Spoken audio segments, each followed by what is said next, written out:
have it ready ahead of time so that when we went over it, you're not, leading yourself and saying, oh, yeah, no, I saw that. I would have done that. I definitely would have played it that way. I wanted you to do it beforehand so that when I present it, you already have your answers. You've already looked it over. And then we can kind of try to find where the flaws are. Like if you're making any errors, you can kind of see it. As I start to explain it, then you'll think, oh, okay, well, this is what I thought and this is what I saw. And now I understand what he's saying and kind of go from there. Okay. All right. So I don't know which way I want to do this first. No, you know what? We'll do the charts first. All right. Let me go in order here. So let me get the assignment open myself and see which chart I gave you as the first one.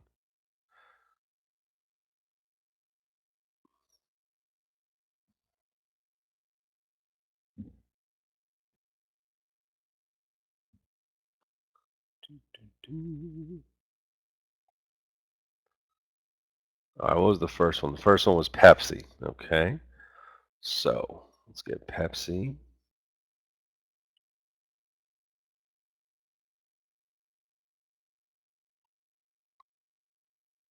And as always, give me a moment to set the stage here, which means I got to go take the chart, kind of cut it up, hide things, get ready to do our walkthrough.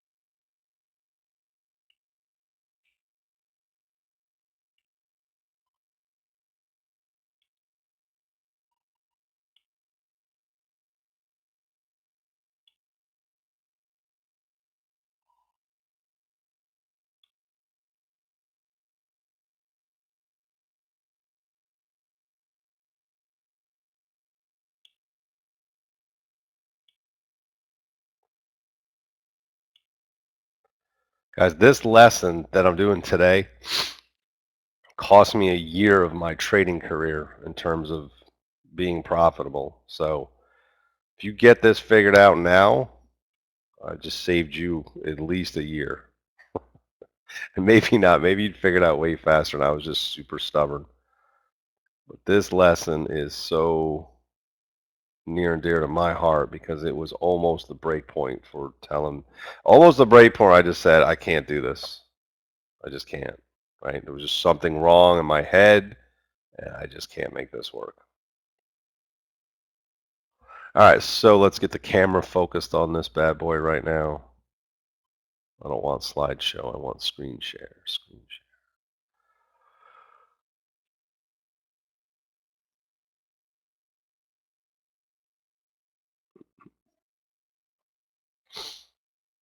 And I don't want you guys influencing each other's answers either. So you're not going to see. I will tell you what people are saying, but I want you focused. I don't want you influenced by anyone but yourself. And no one's judging right or wrong here. I'm just trying to help you speed up because this is not easy. I've seen very few people get this right off the rip here. Okay. All right, so here we go. The cool colonel in the house. Morning, sir. How are you? Here we go. Here we go. All right, this was your first homework assignment. So, the question number one, is the stock far from the 20 MA? All right, well, let's take a look at that. Here's the 20. There's the current price. So the answer is yes. That is far from the 20 MA. Question number two, is this a climatic advance? And is it a sell? The answer is no. It is not a climatic advance. All right? Now, the question becomes, can you try to short this?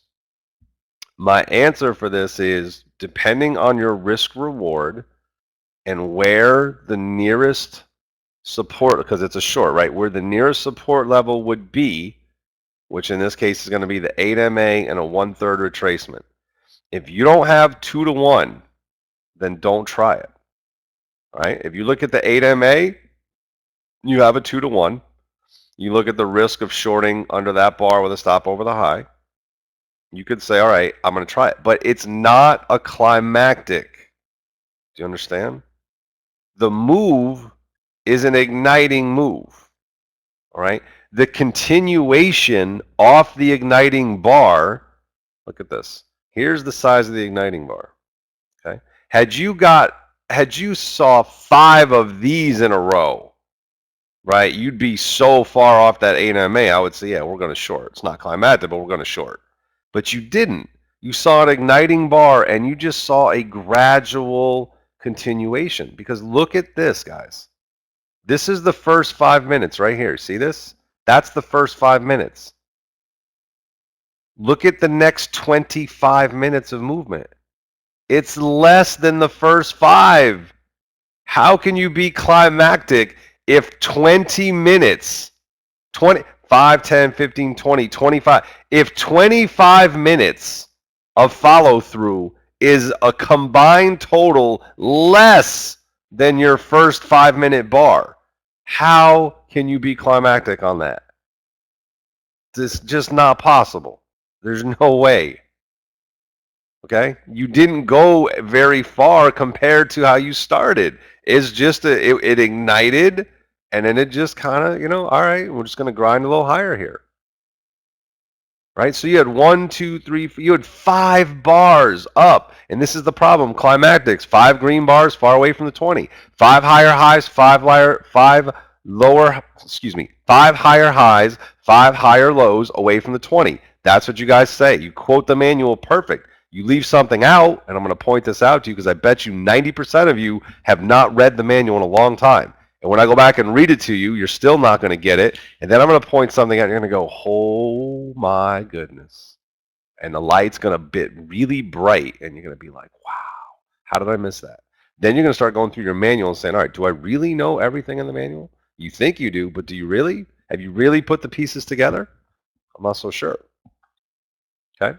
So the question is, if it's not climactic because it's 5 green bars, 1, 2, 3, 4, 5, it's far from the 20, but it's not climactic.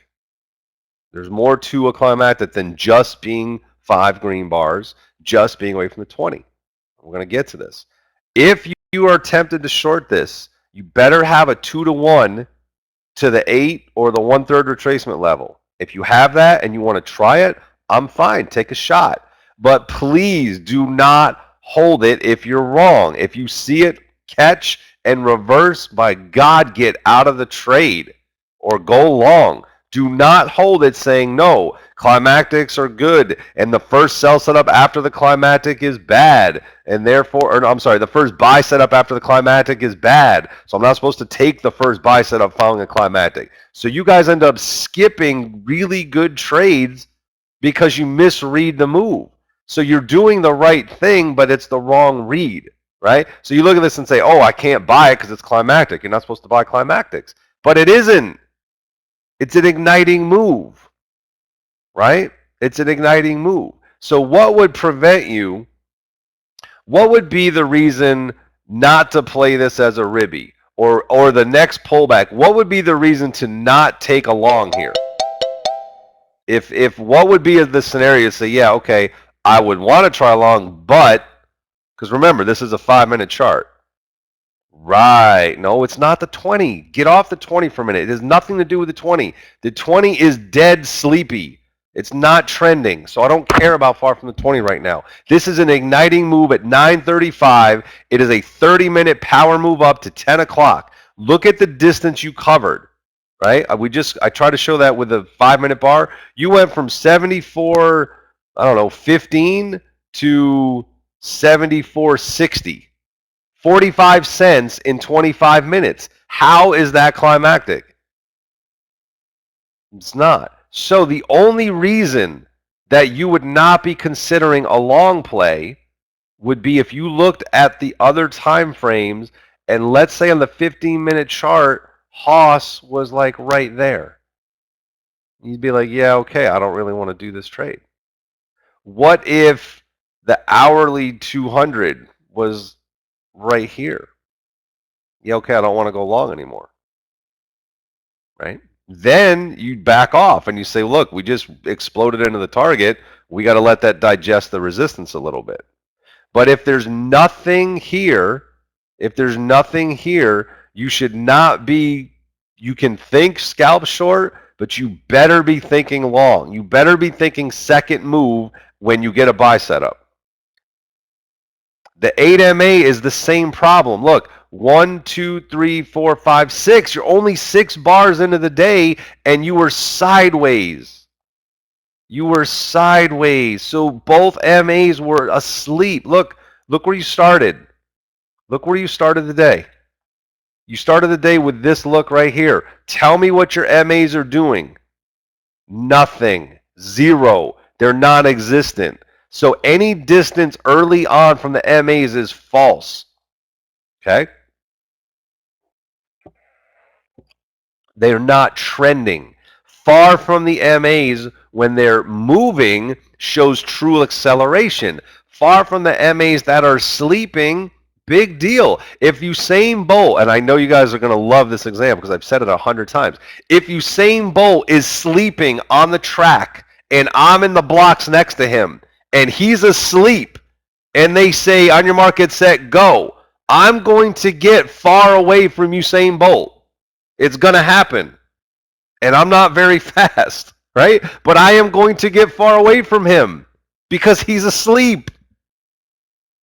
Now, when he wakes up and he starts running, guess what?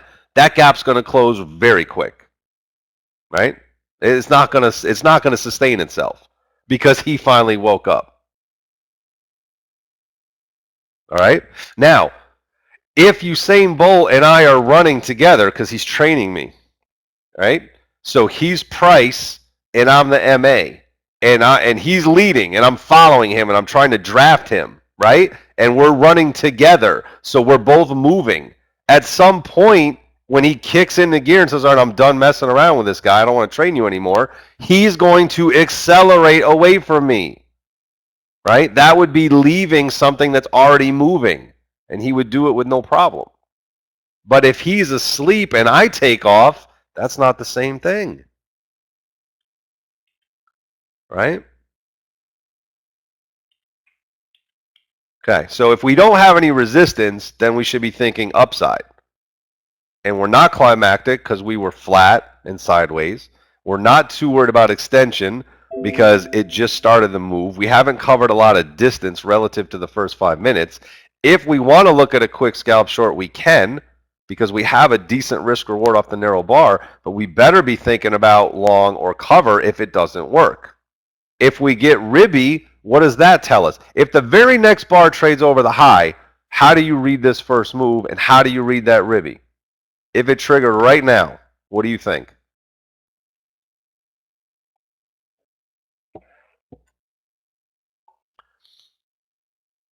Okay, go long, buy, continuation. Yep, and you start reading this as what though? What do you start reading this as? It's a ribby, and what does that indicate? The measured move. Thank you. You guys are awesome. Now I see it just flying up. Measured move. Yes, midpoint of a measured move. It ripped, it paused, and if it goes right now, you start looking for a big payday, and that's going to be a huge ribby. That's going to pay you 3 to 1 or better.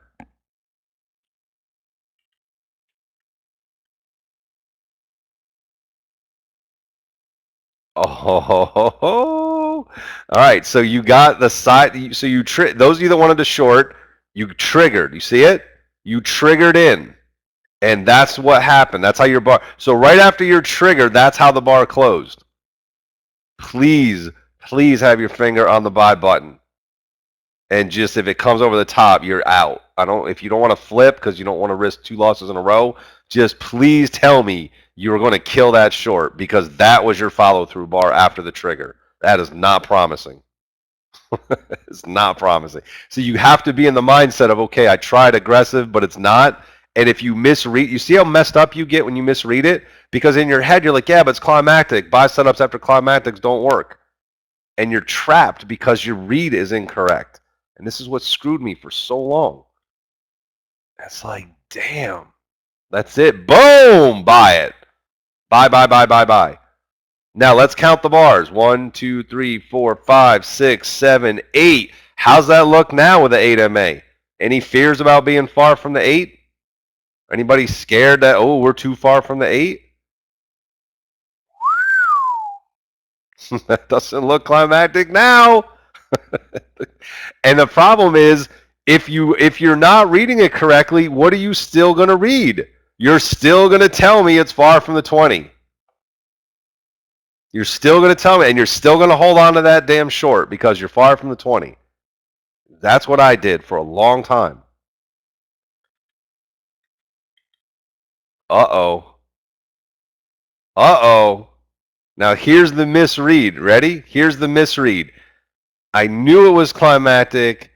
That's all it's going to do. It's just a poke through the new high. There's another narrow bar. Now I'm really going to hammer this thing, and it's going to come all the way back to the 20 for me.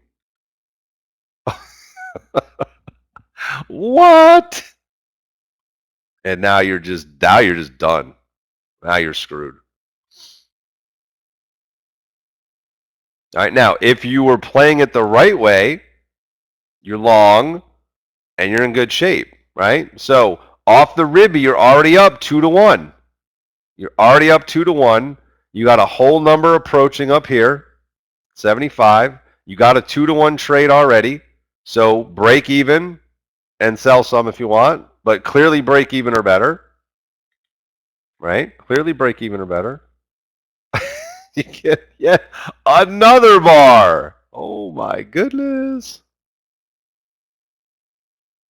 Starting to look like a power trend now, isn't it? Aha! There's the red bar reversal for all you climactic people. Now we start shorting.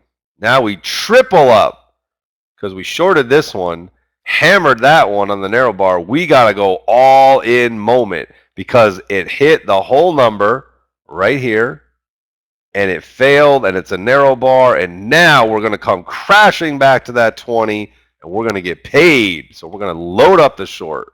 There it comes. We're in business. Oh, you got to be kidding me. That's it?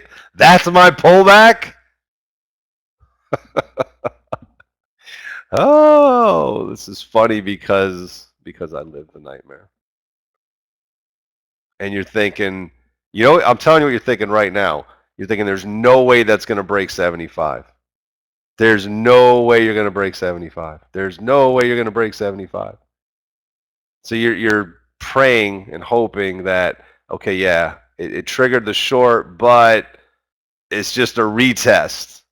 It's just a retest. It's not going to really break 75. It's a retest. And when it cracks that pivot and it cracks that 8, we're going to get paid. Now, meanwhile, those people that are long are just making money and trailing out.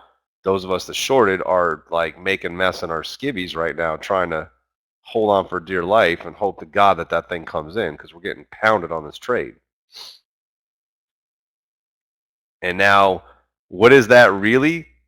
Consolidation under the whole number. What are you praying it is? It's resistance at the whole number. But that's not what's really happening. That's consolidation starting to form. The pullback off the red bar was anemic. There was no pullback. The trade has not even broken the green bar's low yet, right? This is really strong consolidation is what it is. And when you're short, you just pray that it's holding at 75. But it's 20 minutes of holding inside the most recent green bar, which you thought was the climactic run to begin with. And it can't even break that 5-minute bar's low.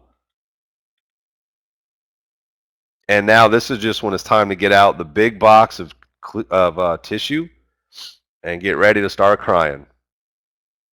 Because now you're at the 8MA. It is holding like a champ. And if this thing breaks 75, that's it. Now look at the 20. Let's count the bars, shall we? 1, 2, 3, 4, 5, 6, 7, 8, 9, 10. 1, 2, 3, 4, 5, 6, 7, 8, 9. Does that look climactic?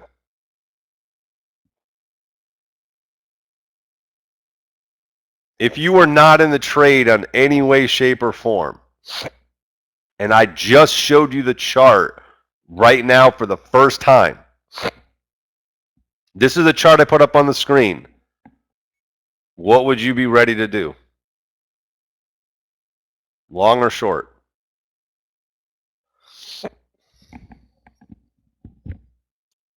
You'd all be ready to long. Whether you want the trade or not, I'm not saying you have to take it, but if I said you're going to take a trade for me, which way? No one's going to short that look.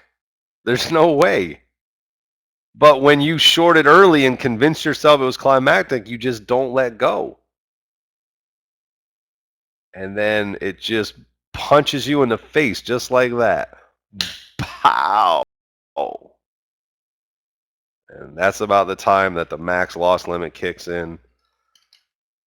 It's all, as my dad used to say, it's all over but the crying, son. That was one of his favorite things. When we were growing up playing sports and it was done, he would say all the time, it's all over but the crying. And it's so true because right about the time that thing rips through 75, that's when the tears start. Or when you start breaking stuff or throwing things or whatever.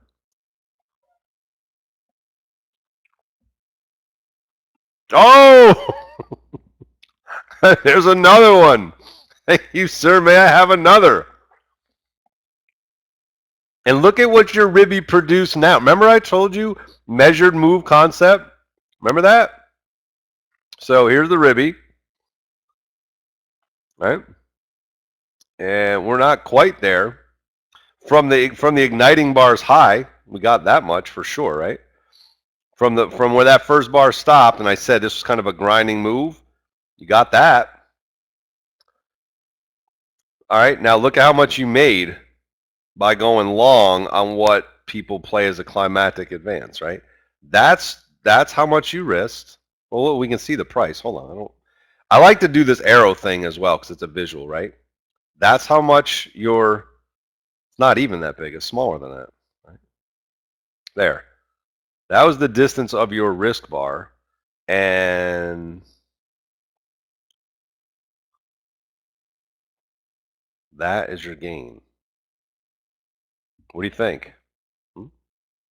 Risk, reward, risk, reward, risk, reward. Booyah, baby. So if you want to do it on dollars and cents, we can kind of guesstimate here, right? Let's say, what does that look like? About 74.65. And let's say you played the pivot low at 50, so about 15 cents. All right, about 15 cents if you played under that low and bought over the ribby. And now you're up to 75.20. It's not bad, right? It's like 4 R's. It's a pretty good move. And if you're short, you're just crushed.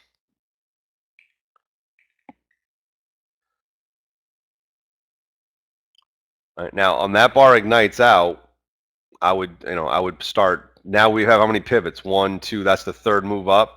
So I would say, 2/3 of that bar. I would use 75. See that? I would lock my whole number for sure. I would lock my whole number in. And look at that. Look at that 8, like a beast. Holding on. Now, we're up 1, 2, 3. If this doesn't make a significant new high here, start thinking about this is getting a little tired, right? So playing over this high, if there's no resistance anywhere in sight, you can do it. But remember, this is going to be your third pivot. So you're going for a fourth pivot high. Less likely that it follows through. So now, see this same setup? Is this consolidation the same as this consolidation? No. Why not? I just told you why. I just gave you the answer. Same look, but I don't like it as much. You could try it, but I have less faith in this move busting out as we get to time of day here is what, like 11:30-ish, 12, right? We're at lunch. I have less faith in that than I did in this one because we've already tried this. So it looks a little tired. Still don't want to short this yet. Less faith in that breakout. Well, you can see it barely made a new high. Well, it looks like it's starting to roll over a little bit. So if this got back under 75 and got trapped under the 8 and 20, then I would look for it to start coming back in. But right now, look at where your 8MA broke, guys. Look how long it took. The 8MA did not break until way up here. So is this look anything like a climactic trade at all? Does anything on here right now, if I just pop this chart on the screen, the first thing you guys say to me is, oh man, look at that power trend. That's a beast. Right? But I gave you the homework on purpose right here. And you go, oh yeah, no, it's a little climactic. It's a little climactic.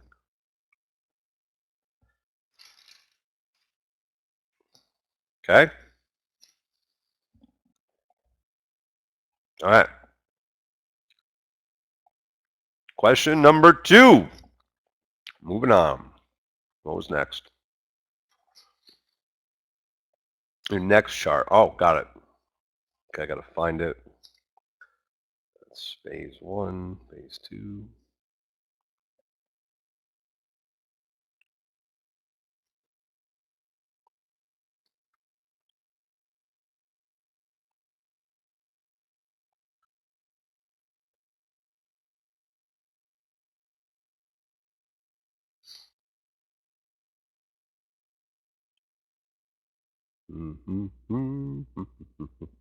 Okay, give me a moment. Let me set it up.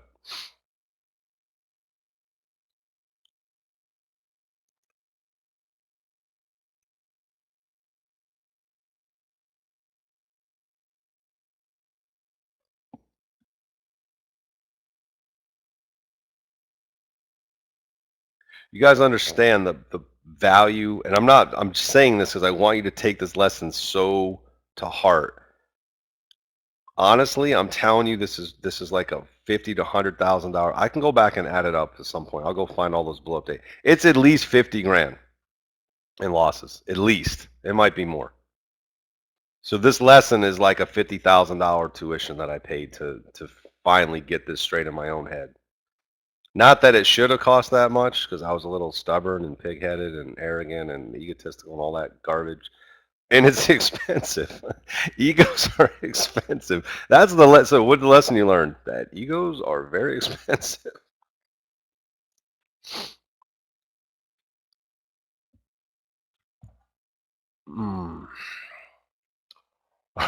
Philly D's telling me it's a deal. He's kind of right.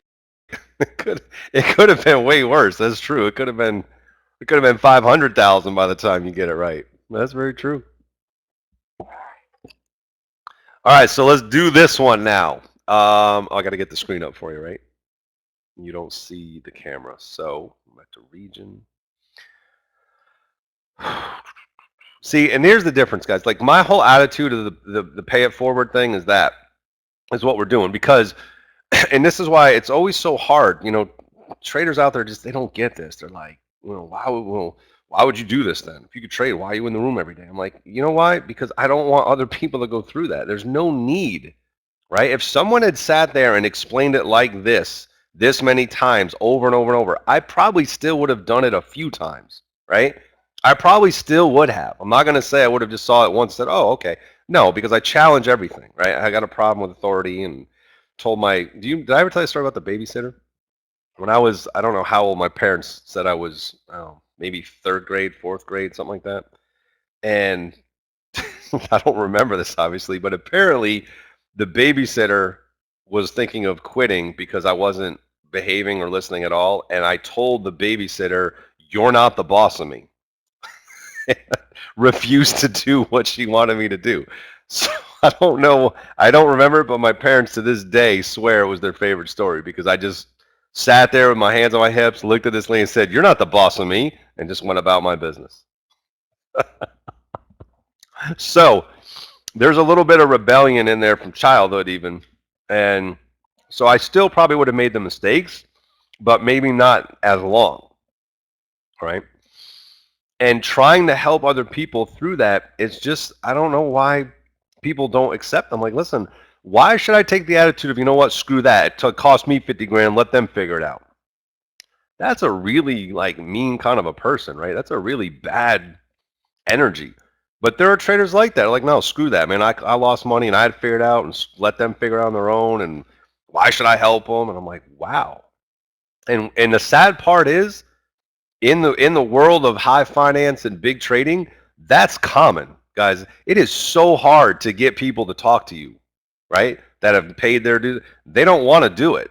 I've had a hard time. It until they know that you're credible and you're doing your thing and you've proven, then they'll talk to you. But on the way up, they don't want to talk to you.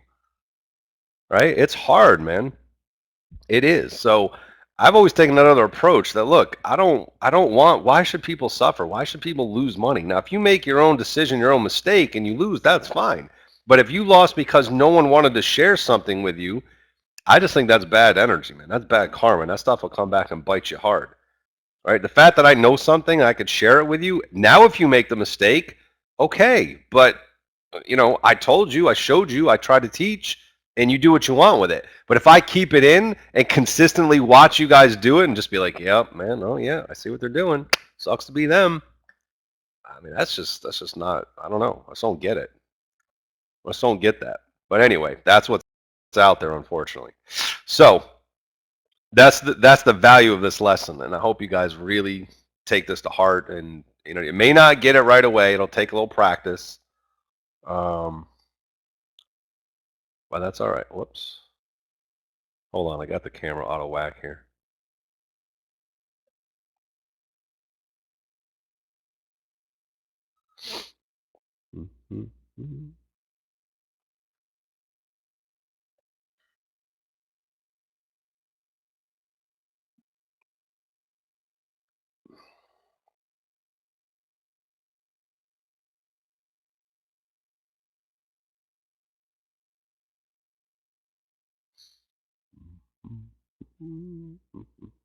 All right, here we go.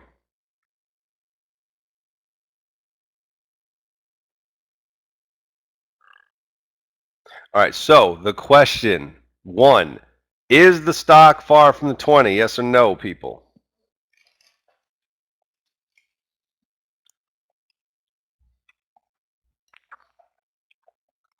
Yeah, it's not a trick.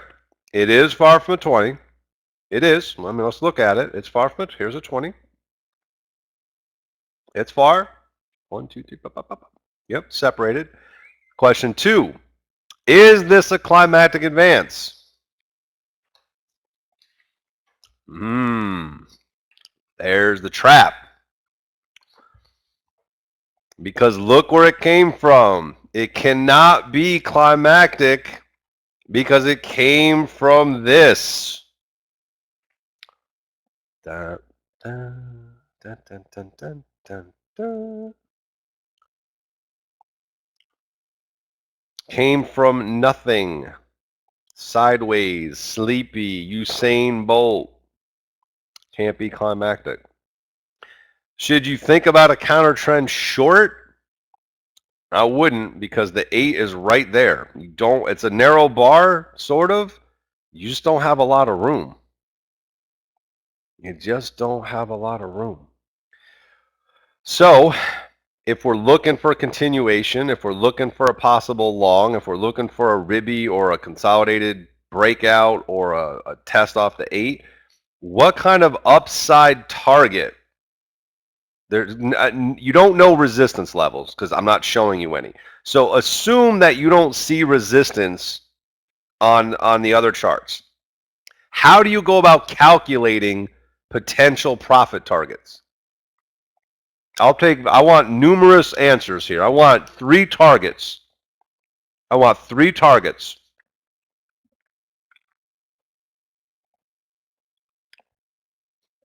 Spit them out there. I'm going to read through your answers here. All right, I got ribby as a measured move.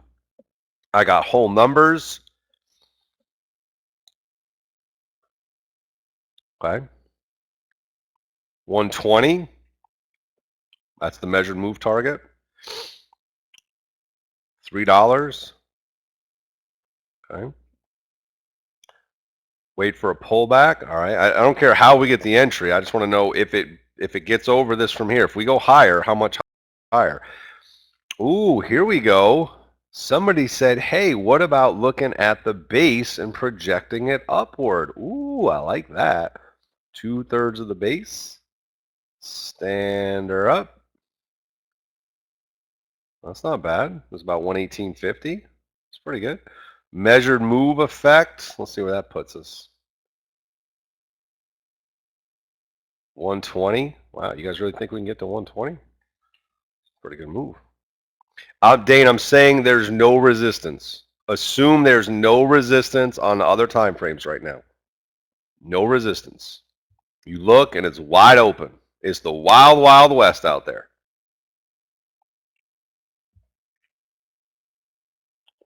Blue skies. We're going to do what? When we got that blue skies and we're riding? Ride, Sally, ride. That's what we're going to do. All right, so I like it. You guys are thinking big target is double it up, measured move. That's the big target. If you actually got that target on that risk, what kind of payday are we talking about? We're going to risk. Why is that arrow so big when I do that? Wow, what did I hit something that made that arrow huge. I got to change my presets again.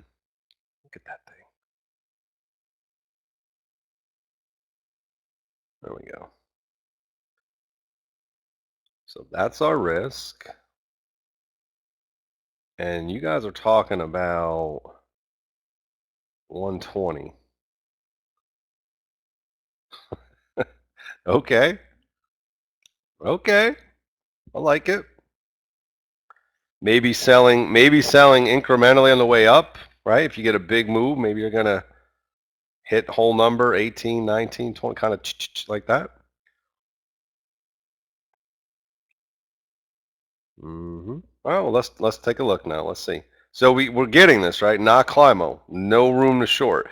It doesn't mean this cannot pull back and catch a buy set up off the 20. It can. It just means you don't short that move.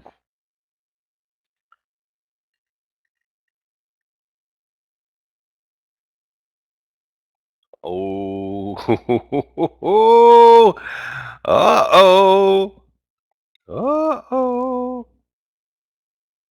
See how it triggered the short first? See that wick? That traded under the bar, which anybody thinking that's Climo shorted, and now what? Oh, please don't go higher. Maybe 117. Maybe the whole number will catch it. Meanwhile, you should be pounding on the buy button with a stop under that low because there's no resistance anywhere. We said that. So your risk is about $1, right? Look at this. Look at the size of the trades here.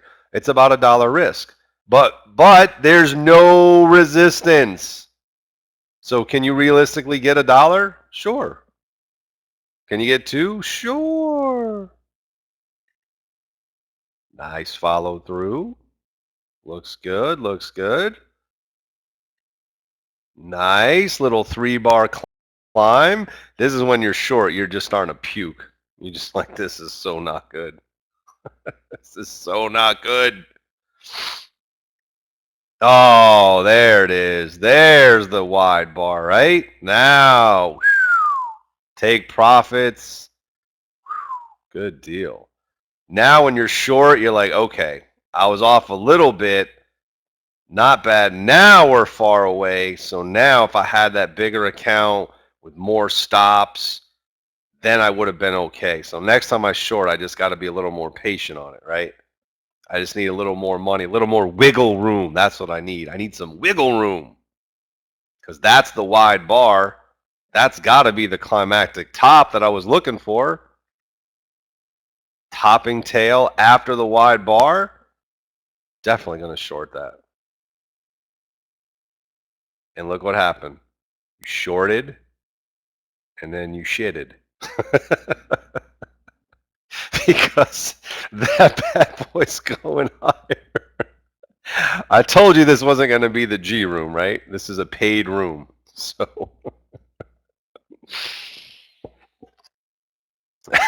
I'm sorry, guys. Hopefully you made yourself laugh.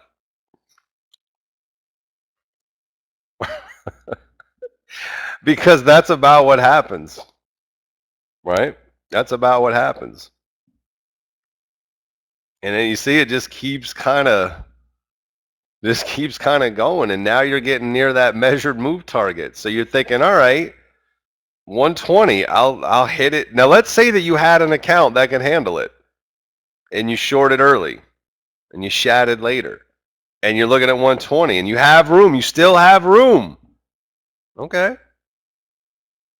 Now that's got to be the wide bar, right? There's the 120. Okay, so it was a measured move. And I was a little early, but that's the exhausting bar. Right? Now we are getting far from the 20. Would you agree we are finally getting a little away from the 20? And this is the biggest bar of the day. We are finally near where I would probably be selling into 120 like all you guys said. I think, by the way, you picked an awesome target, and I certainly would have been selling into 120. Now, the reason I wouldn't be looking to short this is time of day. You know, we didn't talk about that early on in the trade. This was not a 9:30 move. This was a 2:30 breakout, right? This was a 2:30. Well, it started at 1:30 creeping up, but by 2:30, we hit that reversal bar right there around 3 o'clock, and it just took off. So you don't short at the end of the day like that, right? But yeah, I would have sold into 120. And if you were holding short, you're thinking, now let's say you had the account size, and you're like, no, man, that's it. That's the target. That's the exhausting bar, and it's right at 3:30 reversal time, and this bad boy's coming back. So I'm going to jam it one more time. Holy smoke. It triggered. And look at that. It triggered. You thought you had, because you realize what that looked like, right? You do realize at that moment what that looked like before that happened. Let's make sure you see it. And this is what happens when you fight the power, right? When you fight the power.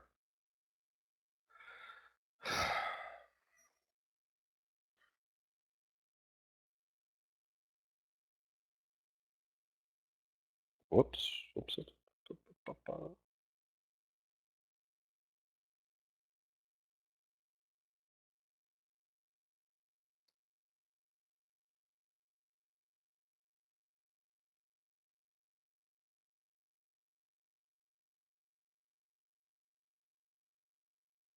How good does that look? How good does that look as a bull bear 180? Oh yeah. It looks fantastic, except for one thing. You don't have room to go to the 8. The 8's right there. The other problem is look at the 20. If this is your risk size, you barely have 1R to the 20. So it's really not that great a trade. It looks good, but it's really not. And it went from this is what you saw, and when you have, quote, wiggle room and you're on the wrong side, this is when you just drop the hammer. Look, it's back through 119. 120 failed, 119 failed. This thing's going to unwind into the close. And it goes from that to that. Oh my goodness. So what do you suppose happens when you don't have a daily loss limit that's reasonable and you short something that you shouldn't, and you think you're going to work your way out of the trade, or I'm going to, I need some wiggle room, and I need more leverage, I need more buying power. Oh my goodness. If you didn't have a daily stop, you'd be done. It'd be over. You would have blown up. That's it. Out. Guarantee you lose about 30 or Billy D, what do you think? Unrestricted IA account. How bad? Half their account on that trade? What do you think? If you didn't have a drawdown limit on there, maybe all of it. I mean that's a blow up moment waiting to happen.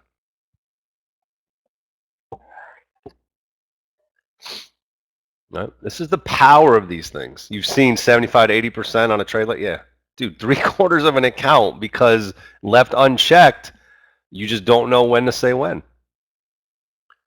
Brutal. Brutal. Now it's climactic, right? It's climactic now. Can we all agree on that? It's finally climactic. Even though it's out of a base, it is climactic now. Look how long it took to get climactic. Right? The first move was early. And here's the change, guys. Look, you can see it, this right here. See the angle of ascent? Right? Was kind of parallel. If I go over the tops of these bars here, right? If I kind of, I'm trying to line this up for you. See right to there how the angle was kind of in line with what that 8 was doing? And then look at this last section. See how it changed? Now, it's going like that. Right? It's starting to separate. Here, look at the change in price action. I'll leave the arrow on so you can see it better. Here's the angle of ascent.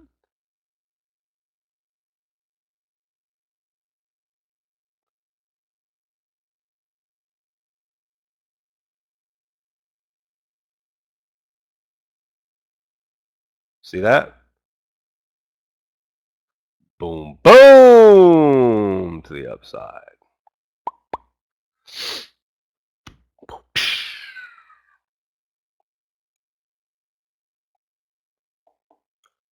Now it's far from the 20, right? Is there 20 bars? Yep. That 20 MA is fully calculated now, and that bad boy is way away from the 20. So now you're climactic, right? You're climactic now.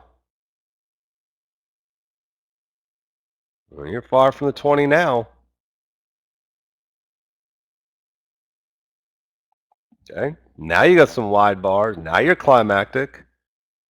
So look at this, right? See, get this visual. And now let's go back here where you started. Well, it doesn't look so climactic now, does it?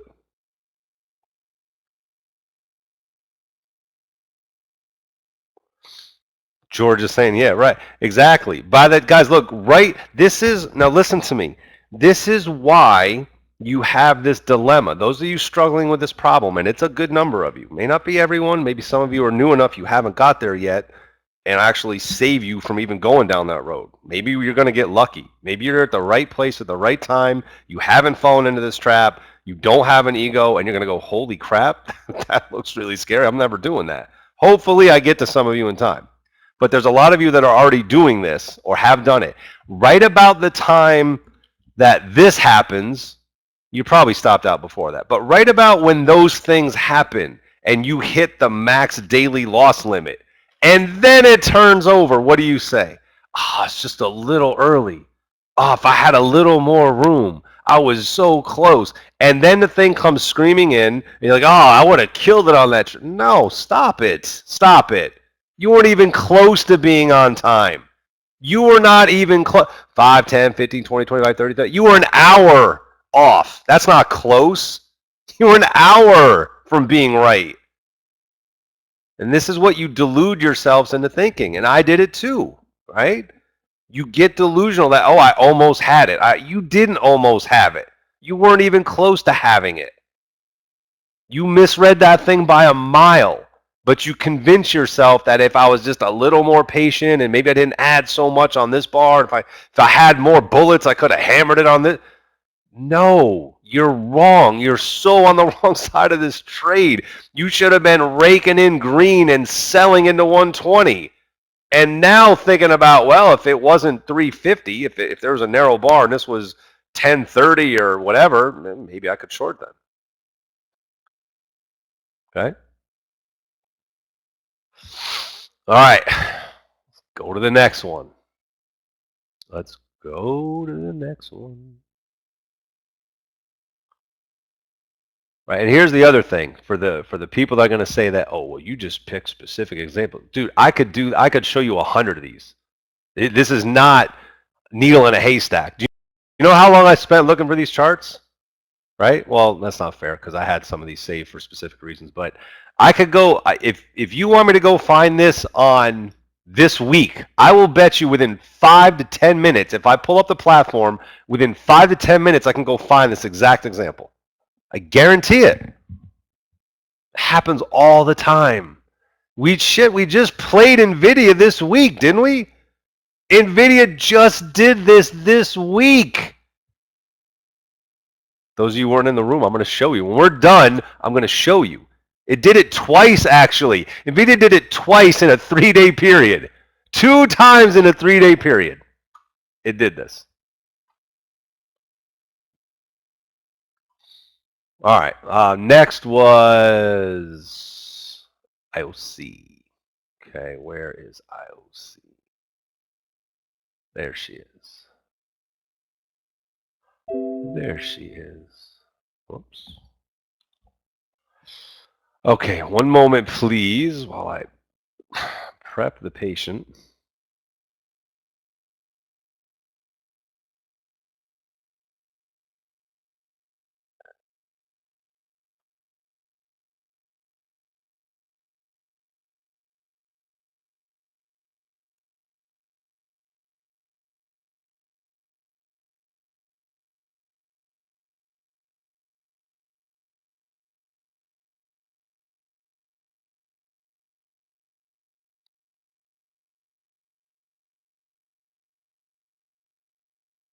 You guys are going to love this one.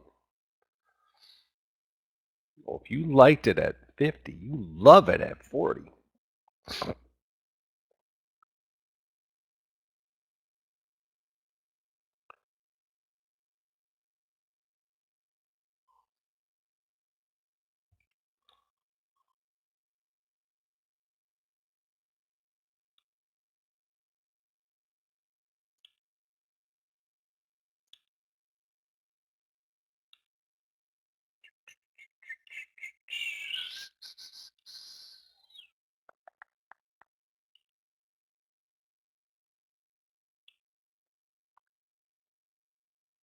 All right, IOC it is. Let's get this camera fired up.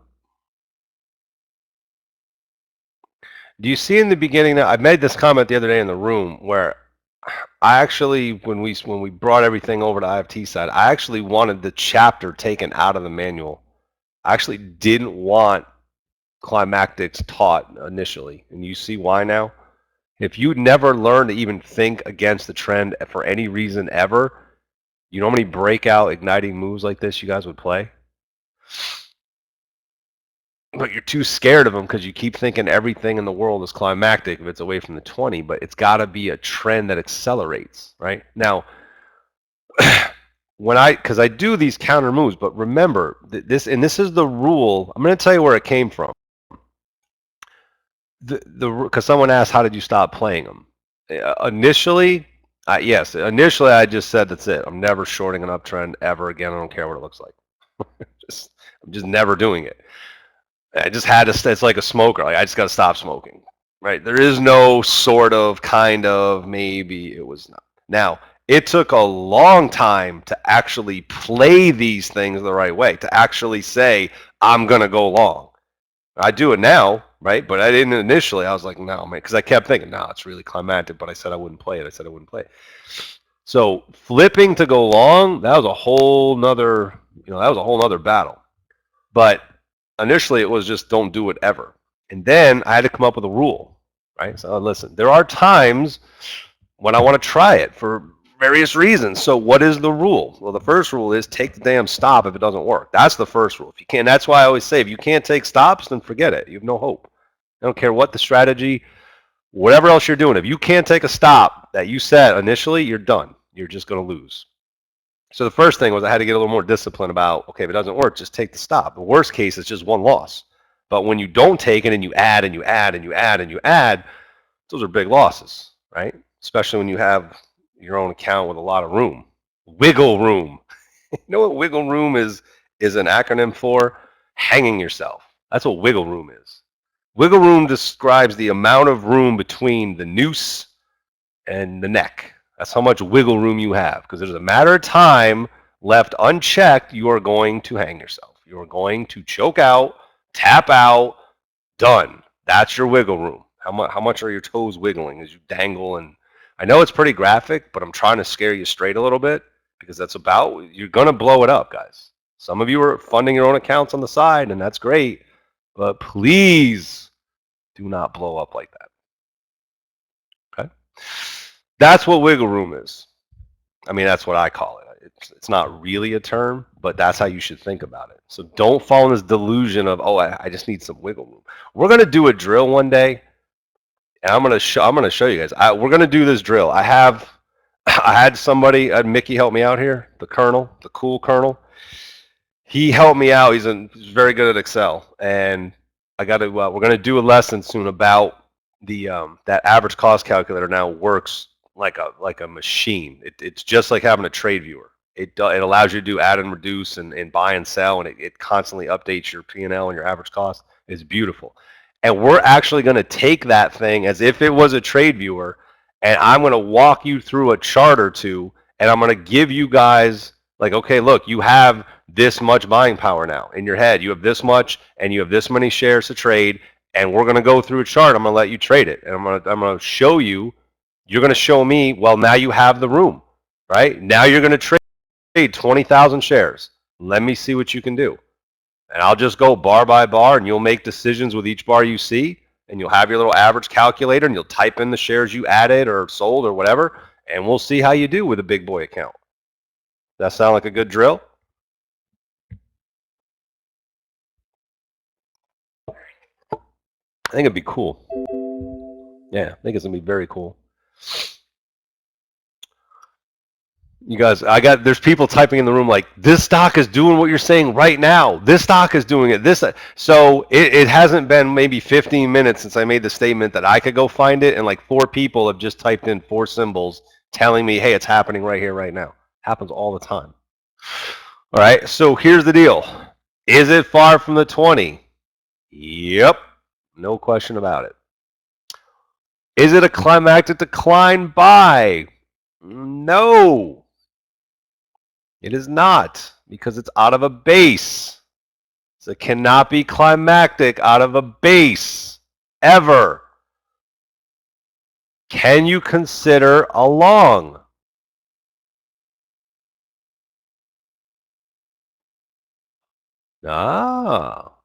Where's the 8MA?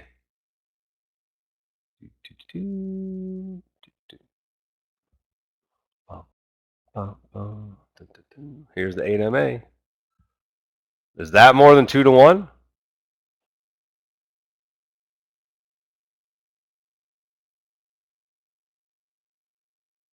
No problem. So it's not a climactic, but can you consider it a bounce? Sure. Why not? Just not a climactic, that's all. So I don't want you looking at the 20 and picking out these crazy targets. I want you saying, look, that fell out of a base. It's near, look, couple things.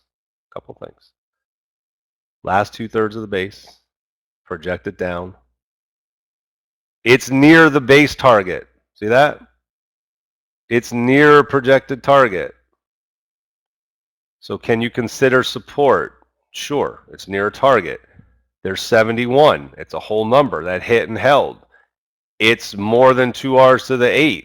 There is no interrupt in this drop. So could you look at a 1/3 retracement? Yeah, why not? It's just not climactic. Don't play it as a climactic. Play it, because what happens is you guys get these big targets in your mind. When you get the little bounces, you don't take any profit, and it rolls over on you, and you get stopped out, and you take a loss. Or worse, you hold it. It's just going to be a retest. That's all. It's just going to be a retest. Now, what else would you want to see here? What would you like, if you were going to consider that? So you have room, you have retracement. What else would you like to see around this level?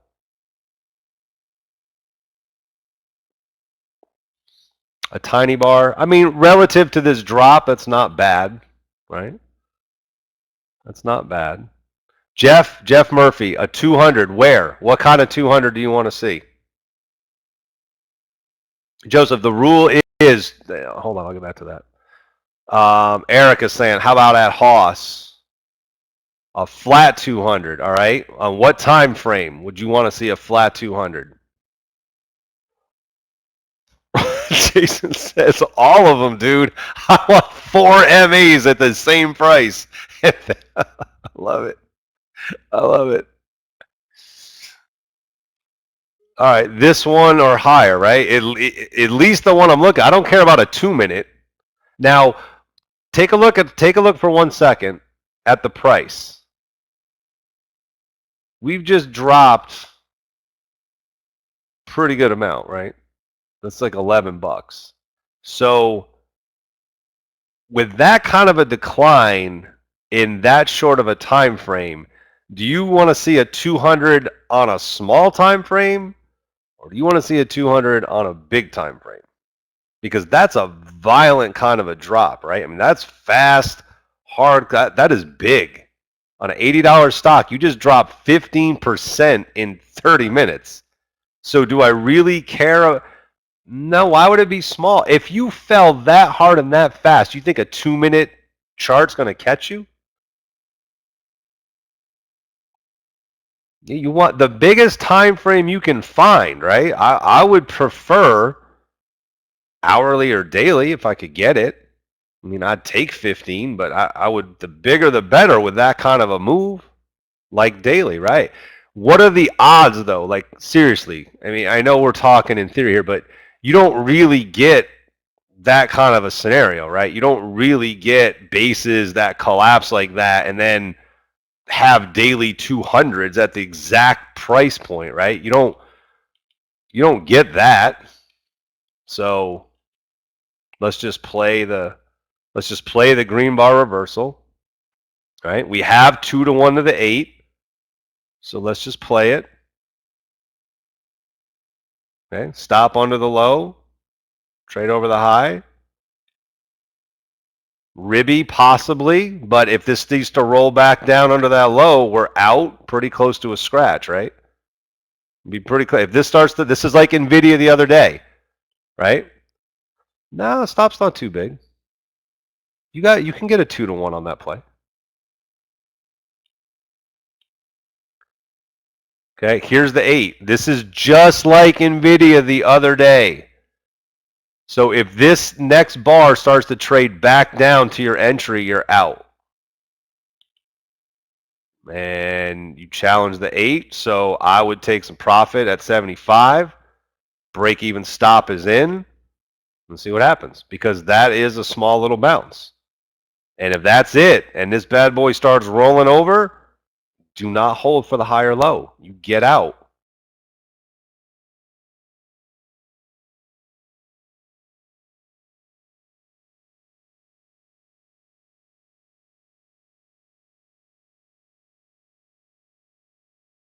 And you wait and see if you get a higher low, or you play the continuation down. Your choice. But you can't look at this and say, no, it's all about the 20. It might get to the 20, but that should not be what you're thinking when you're playing this kind of a breakdown. When you're playing a true climactic, then you can start doing that. But when you want to play these, and that's what you're protecting against if you're trying the counter move. All right, so look, there's your little tail. There's your 1/3 retracement. Stop is on the bar by bar. 75 is challenged. If it breaks back under that low, out. And you got lucky on this one. This one worked. Oh, would have made it all the way to the 20.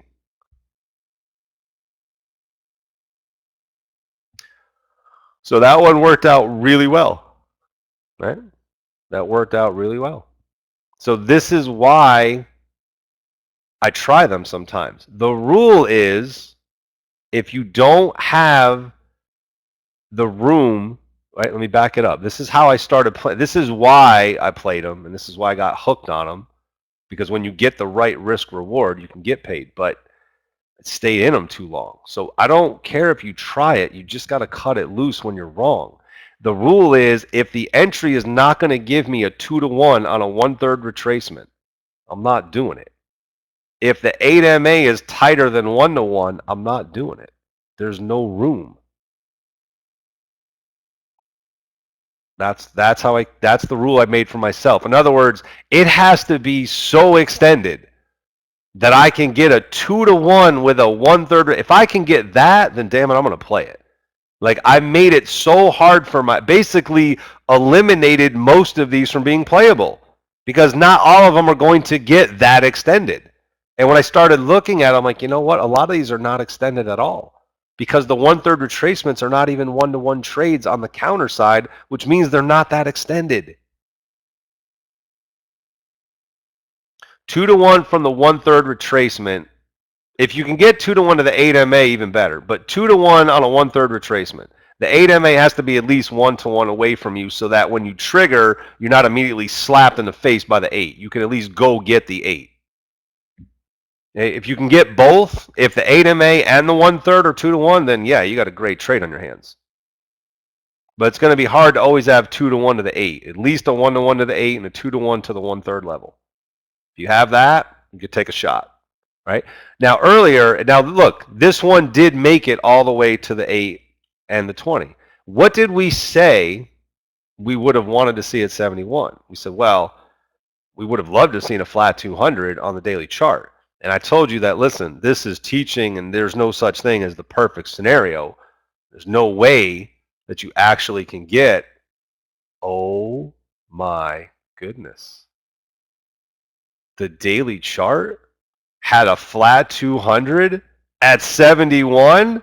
What?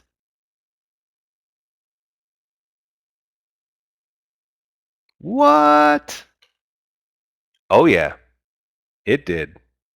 So, at this moment in time, boys and girls, at this moment in time, before the whoa, come on, come on, come on, stay still.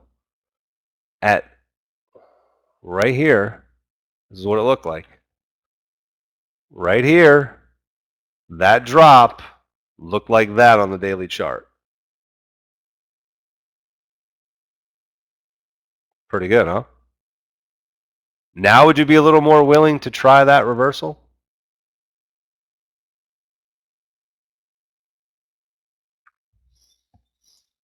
Yeah. But you see what it took, right? All the other igniting moves I showed you, there was no support or resistance. And what happened? They kept going. So this is the same play. Why did this one bounce? There was a compelling reason for it to bounce. And it did. And here's what the daily bar did in response. Right? Daily bar came all the way down and then all the way back up.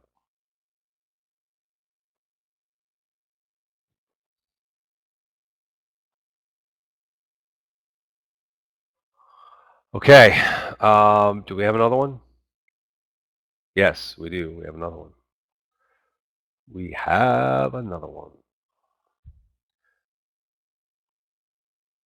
Thank you, sir. May I have another? What was the last one? TNA. Let me find that chart.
One moment, please.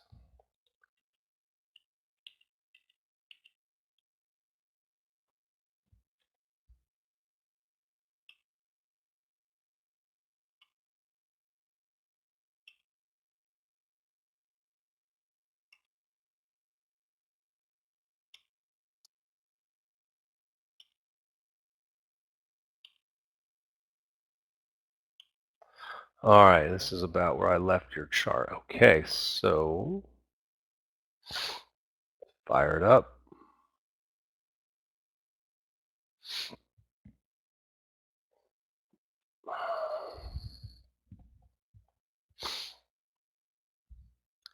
TNA. Question 1, is it far from the 20?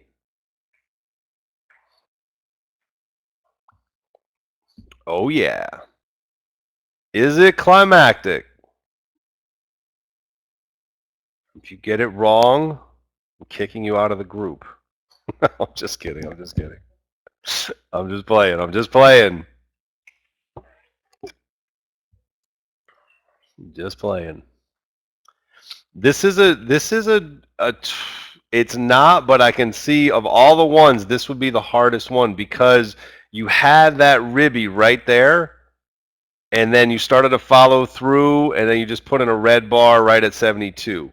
So it's not climactic, but it's one that you start feeling like you might want to try a short, right? It's still not climo because you were before that. Look, the easiest way to do it is just take out the move and go back to what it was before the move happened. It was slop. It was slop, right? There's nothing there. MAs are dead. Okay, so you can't, you don't have, you're not really climactic. It's a clean move. This is where you start thinking too much about trying to catch the short because you had a ribby. If that ribby wasn't there, then there's no way. It's the same as every other chart. That's the little like, there was a ribby and maybe that's it, and it's at 72. You don't know about any resistance anywhere. I'll tell you that there's resistance around 72. Okay. So on the daily chart, there is some resistance around 72. So it makes it a little harder, makes it a little more tempting to want to short, but it's not climactic. Let's just get that part right. It's extended. You can be extended and not be climactic. They are different. All right. So again, where's the 8MA? Where's the 1/3 retracement? Can you get at least 1-to-1 to the 8? Yes. Can you get at least 2-to-the-1 to the 1/3? Yes. So you can consider it. And again, look at that. Trigger, and it's amazing how it does it. Like you break that low and you short and it just boom, just right there. Boom, right through the high. This is the moment. This is the either you're getting out and flipping, or you're getting out and saying, I don't have it. The minute you hold, you're done. You're done. I'm telling you guys, this is the kiss of death right there. You're done. You're going to hold it. You're going to talk about wiggle room and this and adding, and it's all over. It's all over but the crying. Oh, feel that pain. Feel the pain. Oh, and it just keeps getting worse. Just keeps getting worse. And another? Are you kidding me? What? 1, 2, 3. All right, 4 bars up. Now, guys, listen. Be honest with. No one can see you. No one can see your answers. How many of you, as I'm clicking through these bars, are still thinking, dude, that's a short. That's a short. I want to pick this thing off right now. Like, this is a short. No one can see you. Don't worry. But you're all, listen, here's the other answers I'm seeing. Not yet, not yet, not yet. So you're already planning to short it. You're instead of being long and looking to take profit, you're just waiting. Yeah, it's going to be a short soon. It's going to be a short soon. All right. We'll see if you're right. We'll see if you're right. How about now? Is that it? Did you get it? Did you pick off the top? It's a bull 180 or a bear 180, right? Big red bar, not quite a full green bar, but big red bar, biggest red bar of the day, biggest red bar of the day. After 4 bars up, way away from the 20, at least 20 bar run, far from the 20. That's your moment. You gonna short it? Nope. Not shorting that one. The 8's too close. Now, what if, let me give you a scenario. What if we get a little green bar right here on the next bar and the 8 comes right up underneath it and then we crack that low of the little green bar and crack the 8? I would try that. I would try that. But this, Oh, and there it is. Another trigger short and another middle finger. Boom! Take that one. Oh, the pain. Oh, the pain. Inside bar. Maybe now. Maybe look. Big green bar, no follow through, topping tail. 73 is getting hung up. Right? Maybe now if we can break under the 8, because we're far from the 20 now, maybe we're getting close. Nope. Still going.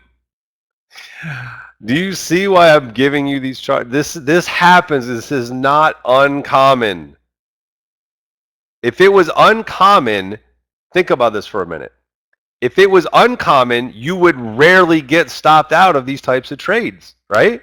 Because it wouldn't happen that often. You'd get it right most of the time. It's very common that you misread an igniting move, a breakout move, a strong first phase of a trend, and you keep picking on it.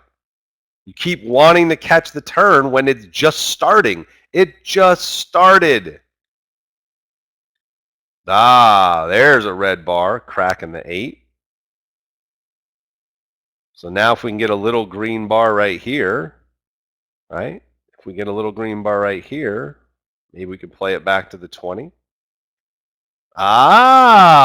at that. There's a little green bar right at 73. Now can we short this and try to get to the 20 on the little green bar? Yeah, we could try that now. I don't mind it now. I'll take a shot on that. That's decent risk reward. I don't need a collapse. I'll give that a rip. Trigger. Nice. Stop over the high. Thinking about break even right now because I'm almost 1-to-1 and this is a strong move. Right? Oh, slap in the face. Damn, you got slapped. Well, that's it. Out. Done. Didn't work. Out. Out.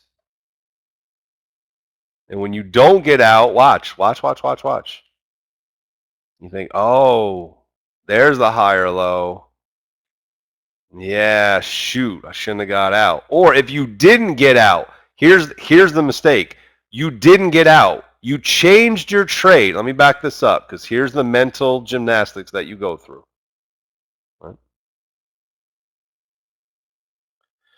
You shorted that. If you put your stop over the high of the day when you shorted that little green bar, then you don't have to get out. If you shorted the green bar on the trap play of 73, then you get out when it goes over 73. You don't change the stop after you took the trade. In other words, I shorted the green bar with a stop over the high. Oh no, a green bar came through. I'm moving my stop to high of the day because I need wiggle room. No. BS. You want wiggle room? Share size it right now. I'm shorting the low of the green bar with a stop at the high of the day so I can have wiggle room. Now my risk is this. And if I get stopped out at the high, that's the amount I lose. You don't short that bar, adjust the risk to capitalize, and then say, no, I need to move my stop. No, not allowed. That's losing trading, 101. That's down the hall to the right, right? This is the pro session. The loser session, you're going to go 2 doors down, just past the cafeteria. It's on the right. You go to that room. So you eat this one. Now, if you had stop a high of the day, fine. No problem, because you were share sized properly. Don't worry about it. You're still in the trade. And now, look, high or low, right? Here's a pause. Not really a great pivot, but it was the first pause. Here was the second red bar, pause. Here's the third. There's the failure to make a new high. Threatening to break the pivot, so you're feeling pretty good about yourself. If you didn't take the stop when you should have, look, if you sized it off the green bar and you didn't take it and this happens, I feel bad for you. You just took the first hit from the dealer. You now think it's okay to hold your stop because it's just a little retest. I didn't get to. It's all over. If you share sized off high of day, then you did nothing wrong. You're still in the trade. And you think right now that, yeah, that's the higher low. This thing's about to crack the pivot and I'm going to get paid. And that's going to be a GBI that's going to take me to the promised land. And that's another GBI that's going to take me to the promised land. And that's another one that's it. Why is this thing not breaking down? What the F is going on? Why is this not breaking down? What? All right, 8's turning over. Any minute now, this thing is just going to crack underneath that first red. See that big red bar right there? Soon as you take this out, right there, see that? Soon as you take that out, this should just flush, right? And that 8's going to trap. That 20's going to hook. Well, that's just a retest. No problem. It's just a retest. It's going to get slapped down by the 20. No big deal. Yeah, it's grinding to 73. Not so sure about this one. I don't know. Close bar through 73. Not liking that. Not liking that. Oh, and there's the pain. Boom! It's all over.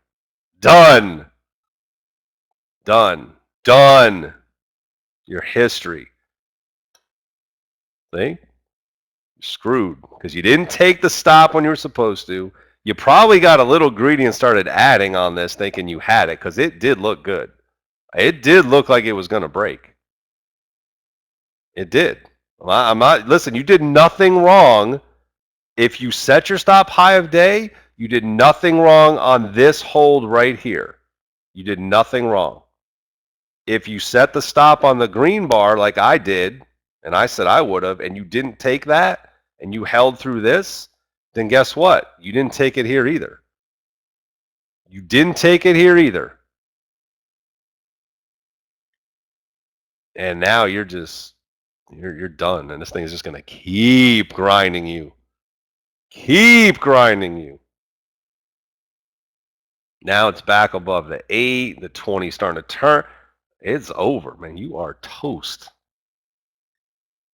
And look at that daily chart. Look what that daily bar is starting to look like on the. Look at what's happening on the daily chart once you got above 72. There is nothing to stop this thing until it gets way up here around 75. That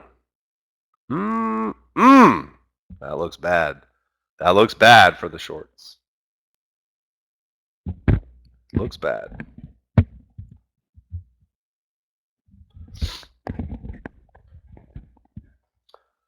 Well, Jan saying, how did you survive this? Listen, I'm telling you, minimum 50 grand, might have been 100 of losses doing the same stuff. I mean, just the same. And it's amazing.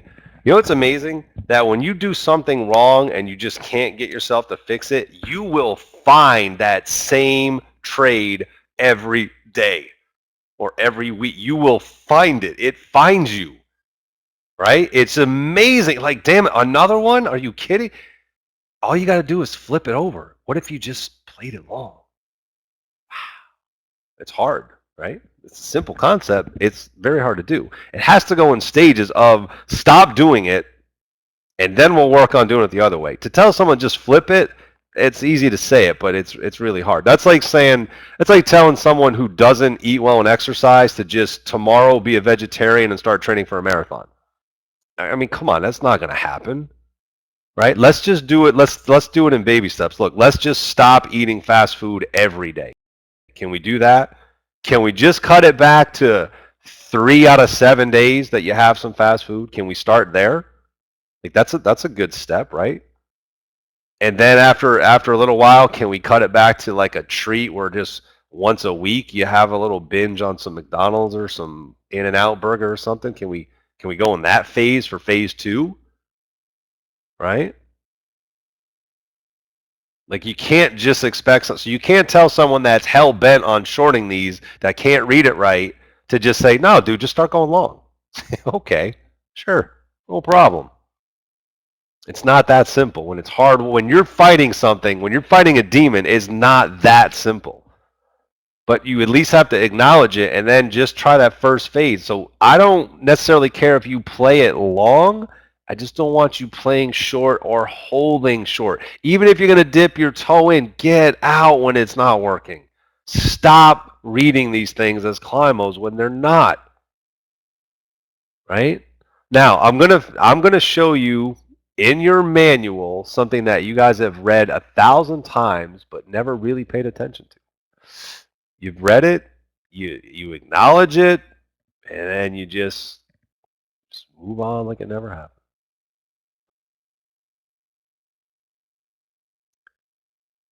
So let me find it for you.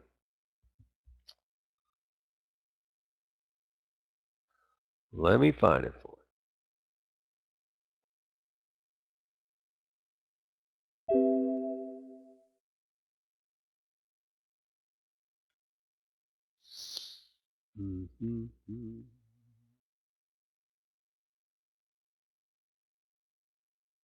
I had this pulled up. Of course, now I don't have it. It's great. Oh, Danny. I had this open earlier. What did I do with it? Mm-hmm.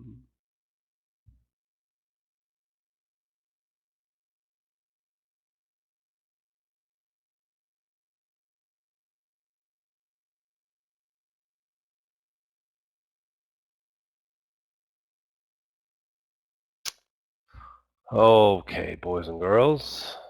One moment. I have to go all the way back in and pull the slide again.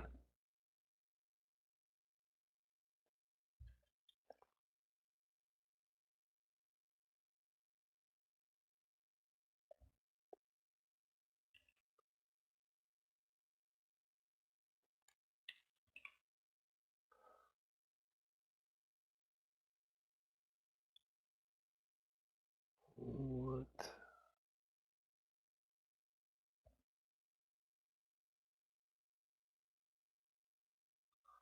Alright, that's not it either. I had all these charts up too. When I found those, why can't I find the one that I want?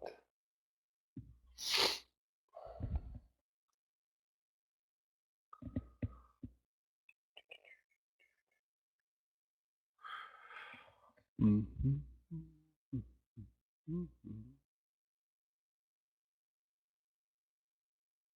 Here we go. Alright, one moment, please. One moment, please.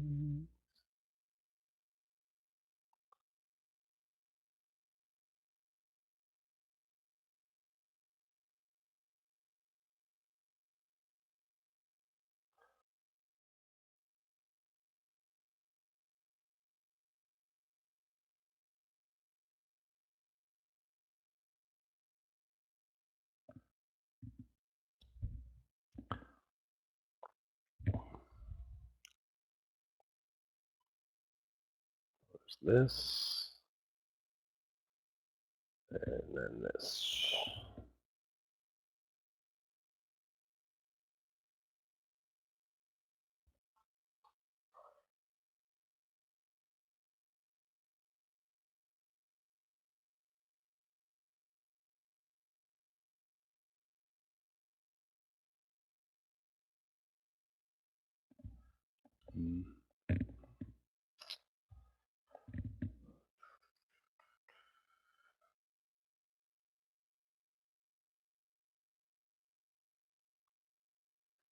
Hold on, guys. I gotta put this. I had this slide all set up. Now I gotta put it back together.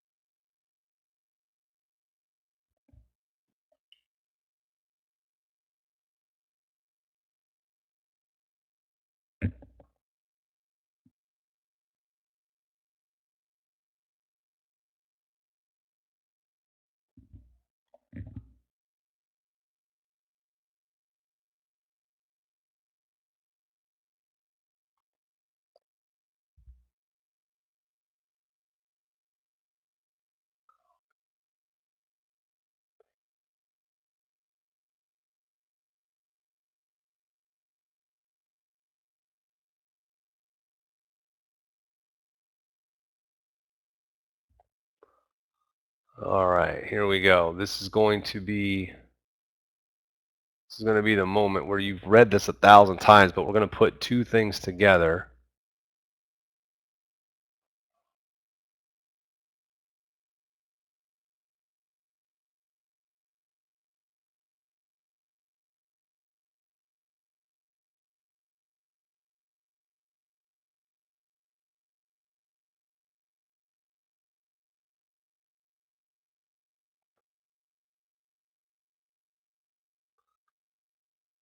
All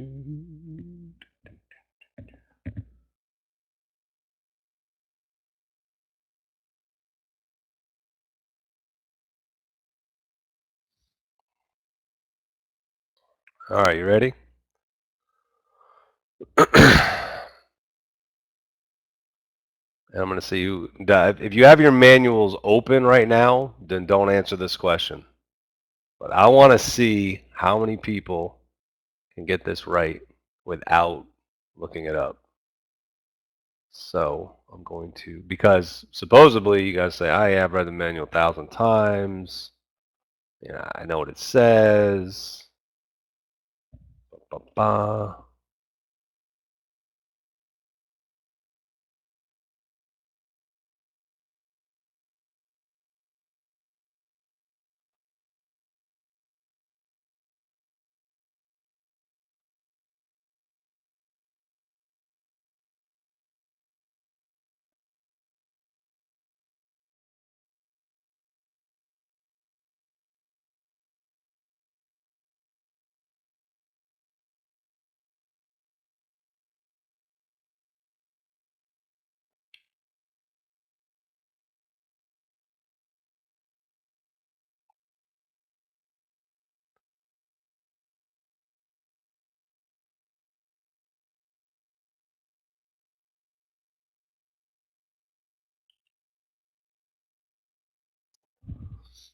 All right, so climatic decline.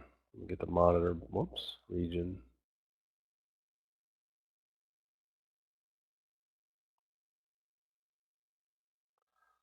So for climatic decline, if you have your manual up, that's fine. If you don't have your manual and you think you know, climatic decline buys. This is the pattern that we use to buy what? You can tell me about what this says. Let me word for word. This is the pattern that we use to buy what? What does it say? Without looking it up. Well, if it's a buy, it's obviously a long. Ah, Dane Ford. Good answer, Dane. You guys are saying counter trend. It doesn't say counter trend in the initial. It says, Dane just said against the trend. So we're getting close. So you guys have the concept, but there's something in here that is so apparently obvious and overlooked. And when I kind of went back through and I was like, dude, what? Come on. How did you miss this? How did you not do this? No, you're giving me criteria. I'm not asking for criteria. I'm using, it's the description. It's the description of the setup. Right? So check this out. Ah, well, I don't know. Manuel, do you have the manual open? Manuel Rivera, do you have the manual open? Be honest. You do not? Honestly, then congratulations. Congratulations. Guys, look.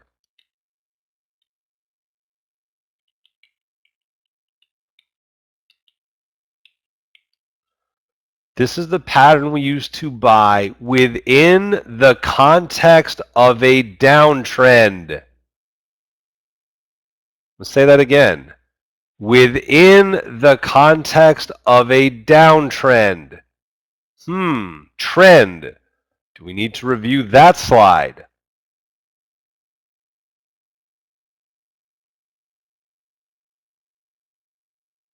Downtrend.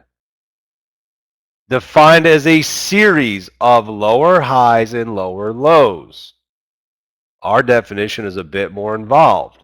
In addition to that, we want a downtrend to possess a smooth declining 20 MA. What? So wait a minute. If the climactic decline is supposed to be in the context of a downtrend, then how the hell are we finding climactics when the 20 isn't moving? How are we finding climactics with one move down? Isn't a trend a series of lower lows and lower highs? So how are we finding climactics without a trend? Get it? Climatic advance sell. This pattern we use to short within the context of an uptrend, not an up move, not shorting 5 green bars up. The 5 green bars up is in the context of the setup, but the setup can't even be considered until it's in the context of an uptrend. Is an uptrend 5 bars up? Is that how you define an uptrend? Show me in the manual where uptrend is defined by 5 up bars. I'll show you the manual right now. That's uptrend. Does that say 5 green bars is an uptrend? No. In fact, it says our definition is a bit more involved than a series of higher highs and higher lows. We want to trend to possess a smooth rising 20. Not only that, above the 200. What? So you mean I got to actually have a trend to go counter trend with? See, the term counter trend gets thrown around about meaning going against the most recent move. That's fine.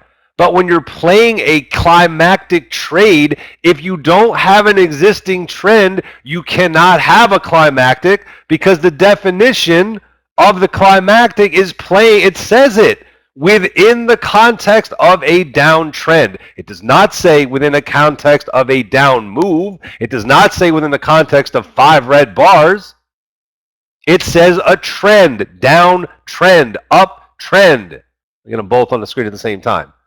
Down trend, up trend. So climactics cannot come from bases. They come from trends that accelerate.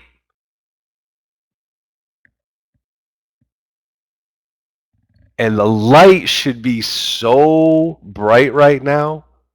Like you should be like, what the F? I've read this manual so many times and I've never put that together. I've never put that together. I've read right over that and skipped right to the setup page. And then, guys, look, remember I told you that it's not, if you were getting it wrong a few times, then you could say, yeah, okay, occasionally I get it wrong. But you're getting it wrong a lot, which means what? Which means most things aren't climactic. In fact, big, bold letters. If you find yourself bucking the trend more than 10% of the time, you're likely doing something wrong. It's even telling you that approximately 10% of the trend moves actually go climactic. It's right there. And the frustrating thing is it was right there for me too. And I still screwed it up. Don't feel bad. But people say that it's not everything is in there to get you started. Then how you customize it and tweak it, and like there's things I do that aren't in there, like the hooking 8 rule, that's not in there. The 1/3 rule for client for counter, that's not in there. But those are advanced concepts that are built on the basic. But one of the biggest setbacks I had was just failing to comprehend or reading it and then just. You know what I did? The same thing that you guys want to do. I read this, right? And I'm, I can read. So I was like, yeah, all right, whatever. Counter trend. So every answer that I got in here except for one, right? One person got it right. Everybody else said to buy when? Counter trend. That's it. So climactics get known as the counter trend play. But we lose sight of the fact that it's not just a counter trend. It's supposed to be a trend that accelerated. Right? That's what it's supposed to be. But what happens is the next slide, right? Hold on a second here. The next slide for climactic, since it said it previously, the next slide, it doesn't repeat that little statement about the trend, right? It said it on the first page. It says, in the context of the uptrend, we can look to do a climactic. Then on the next page, it says, here's the setup. 5 or more higher highs or higher lows, meaning 5 green bars. So you get to this point and you just disregard the prior page. You're like, oh, wait, no, climactic. Yeah, 5 green bars and I can short. That's it. That's what happened. You dropped the most important part of it, which was during the uptrend if this happens. But you said, nah, screw that. 5 green bars. That's easier. So every time I see 5 bars away from the 20, I can short. No, no, no. 5 green bars away from the 20 gets your attention. Does not mean it's climactic. Does not mean it's climactic. So 5 or more green bars far above the 20. Oh yeah, it's all right there. Volume surge not required. Reversal time. Everything is right here. But you guys dropped it, and I'm with you. I did the same. You drop off the part about this is an accelerating trend play, not an igniting move play. The igniting move is what forms the start of the trend. So you're shorting on the first move up instead of the third or fourth move up.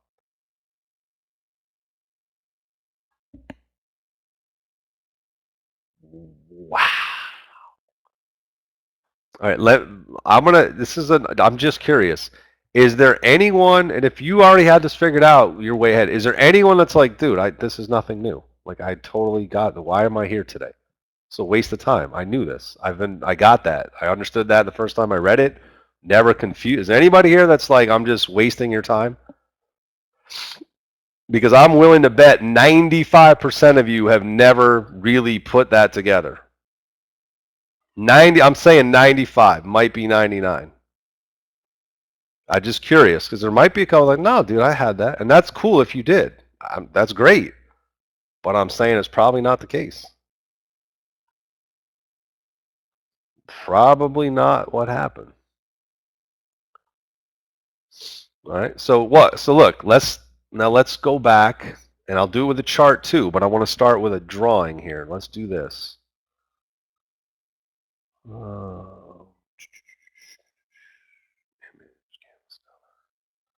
make it white.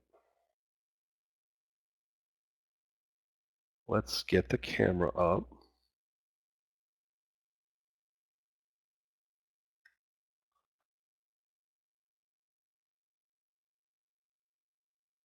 So I want to go over this here now. Let's look at this moment.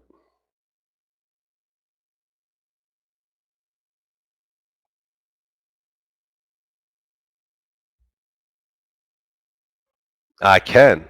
I'm absolutely going to finish that way, Mickey.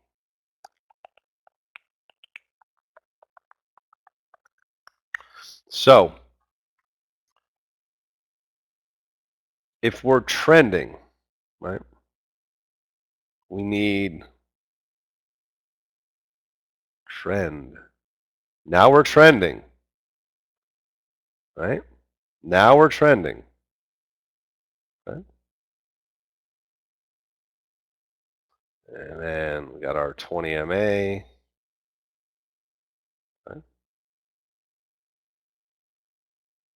And now,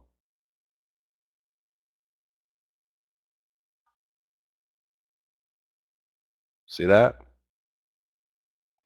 1, 2. That's climactic. Okay? That's climactic away from the 20. When you are doing this,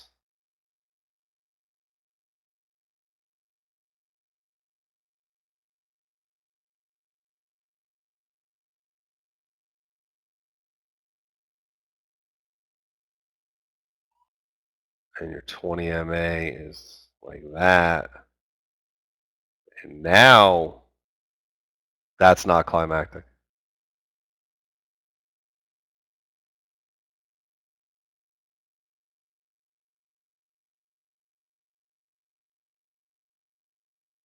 Understand?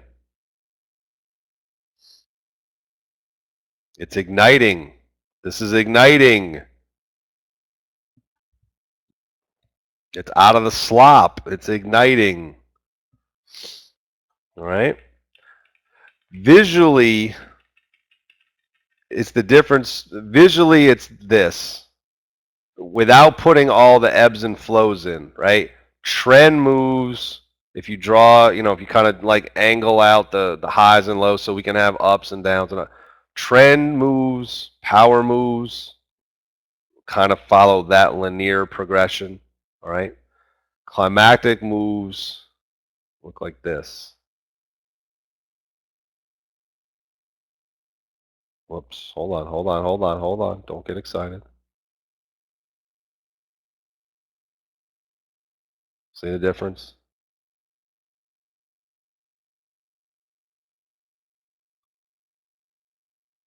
Trend that turn climactic. Trend got climactic.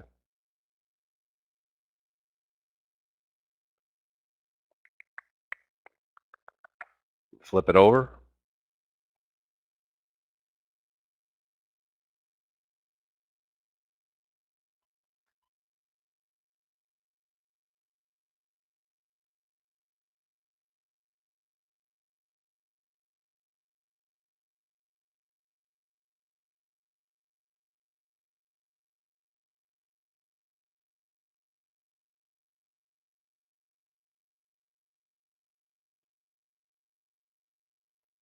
Trend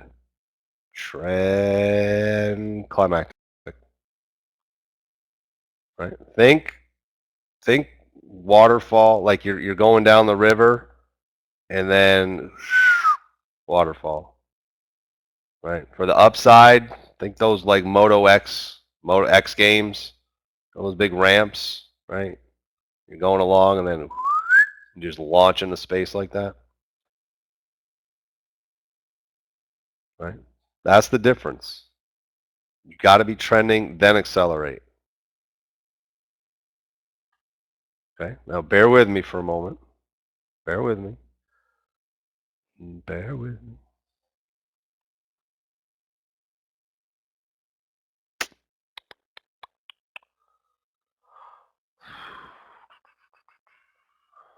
I'm going to bring up something here to make you feel better.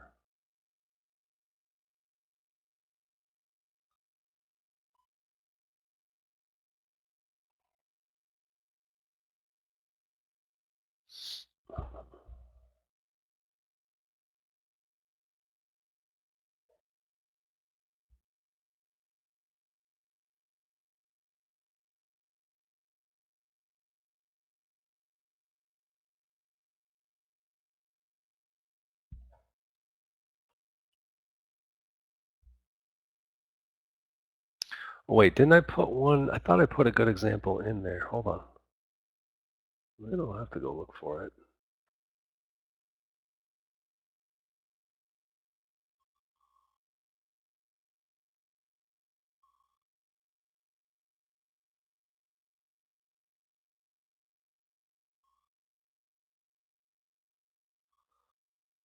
Oh, man, it's in the wrong folder. Because I got so many freaking charts and folders everywhere. I don't.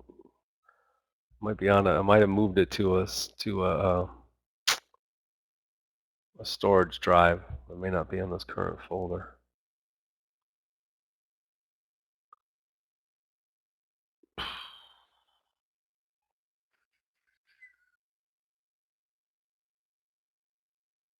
That's not it.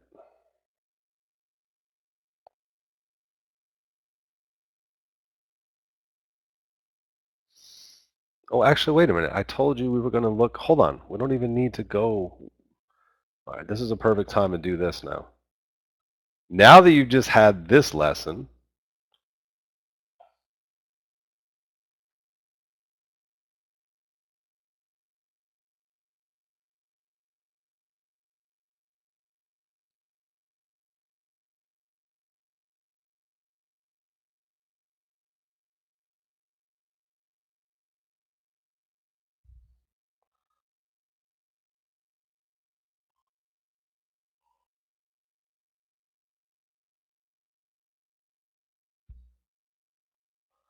Mm-hmm.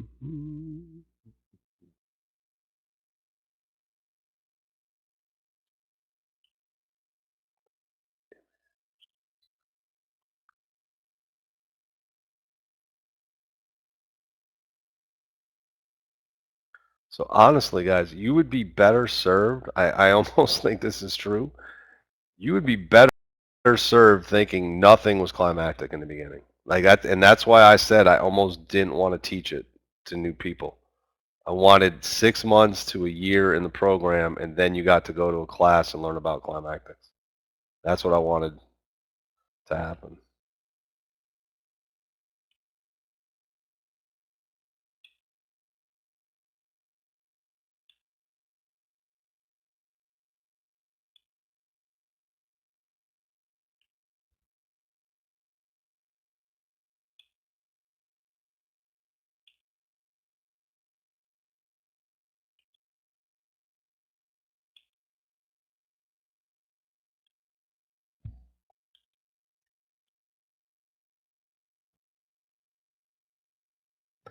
Okay, so here we go. Now that you're educated,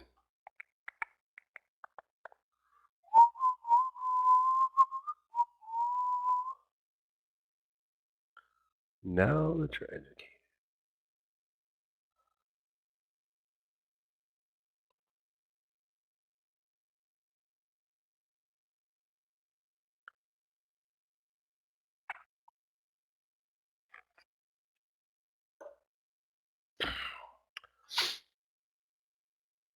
Okay, you ready? 935 red bar, inside bar, breakdown. Is that climactic?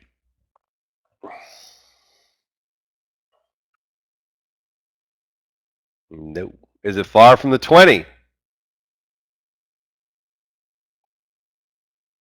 Yes, it is. Why is it far from the 20?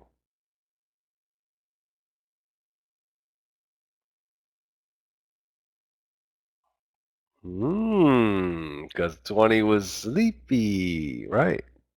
So, yes, it's far from the 20. No, it's not climactic. It's pretty simple. All right, green bar reversal rule. Do you have at least 1-to-1 to the 8MA? Right, it came out of a base. Do you have at least 1-to-1 to the 8MA? Barely, I like it. Do you have a 2-to-1 on a 1/3 retracement?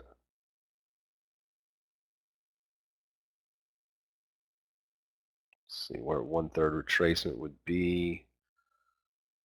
About here. Not from, remember, the morning, for the whole move, yes. If you play the whole move, the morning move started here. So for the morning move, no. If you just play it as continuation, then yes. You're close. You're close. If it's just from the morning bar, then no, you do not. That's about it. All right. So according to the rule I gave you, it's an aggressive trade.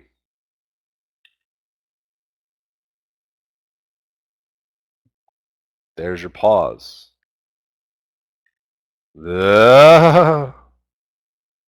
Should you be holding this long if you tried the aggressive trade? Better not. You better not. Starting to look like we're trending? Is that starting to look like parallel 8s, parallel 20s? Got a bounce in there? Is it starting to look like we're starting to go now?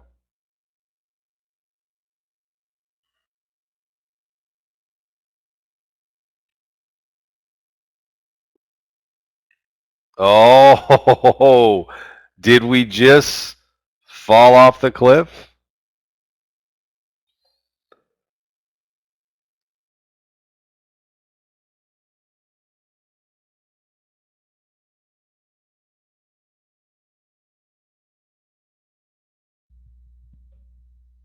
Yes, now it's yes, Mickey. Yes, now if we get a reversal bar. we can play. What if I told you that there was support on the daily 200 or the daily pivot? What if I told you there was some daily support level around 84 and change?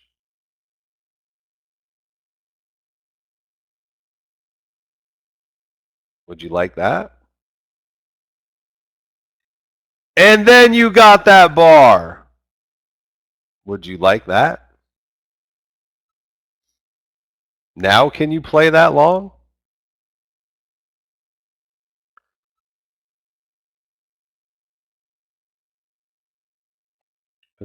Look at how good you guys are now.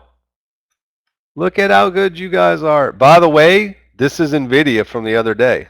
This is the exact trade that we did in the room. Shorted this low, covered here, tried the long, said it was aggressive, immediately killed it, skipped the short, waited, said it'll get there eventually, let it get climatic, let it go, let it go, let it go. Boom, bottom dropped out, hit daily support, played it long. We just did this trade. And now you guys understand why I played it the way I did. Right? Because I did it wrong for so long. Now I can do it the right way. I have the patience to let it separate, to truly separate. All right, let's try another one. Good job on that one, boys and girls. Very nice job on that one.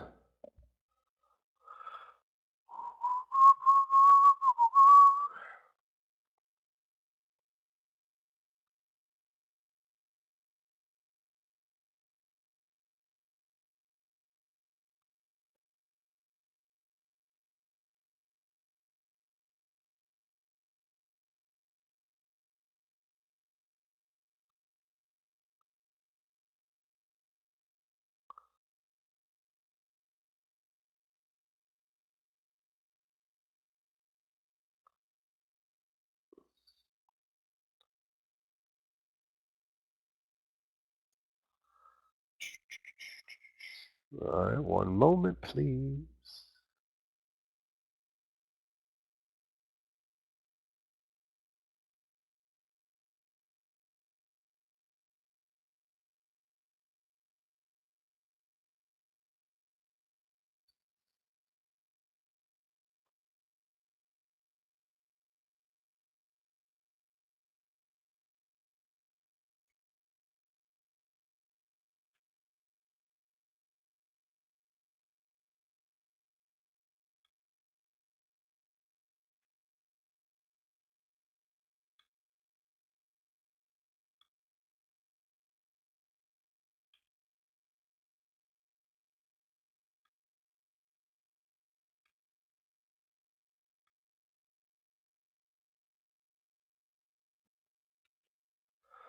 All righty then.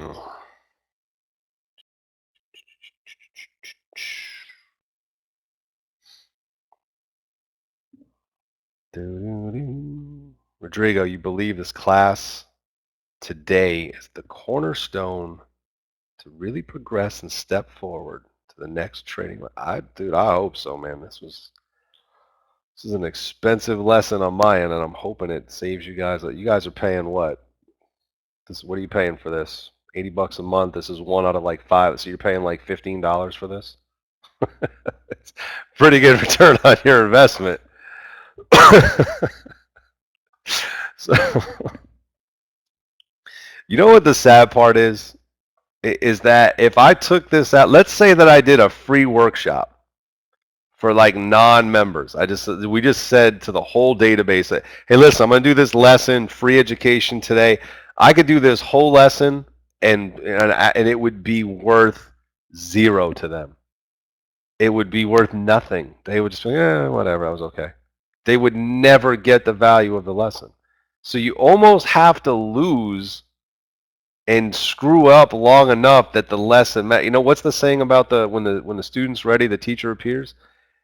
It's true. Like this wouldn't work. This doesn't work early on, which is why I was so I was against teaching climactics to new traders. It's like they're not going to get it, man. We got to get them to see trends in how strong moves are. We got to get them on that side first, then, right? Then we can worry about the other stuff. But inherently, traders want to fight the trend. I even typed that at the start of your homework assignment, right? I said, you guys, inherently, we want to do that. So the minute someone says, oh, you want a counter trend strategy? It's like, oh, wait, what? Fight the power. What? Yeah, teach me that one. Never mind the other 9 things you just taught me. Where's that counter trend thing? Let's do that. Just go right to it. I included. All right, so are we far from the 20? Yes or no?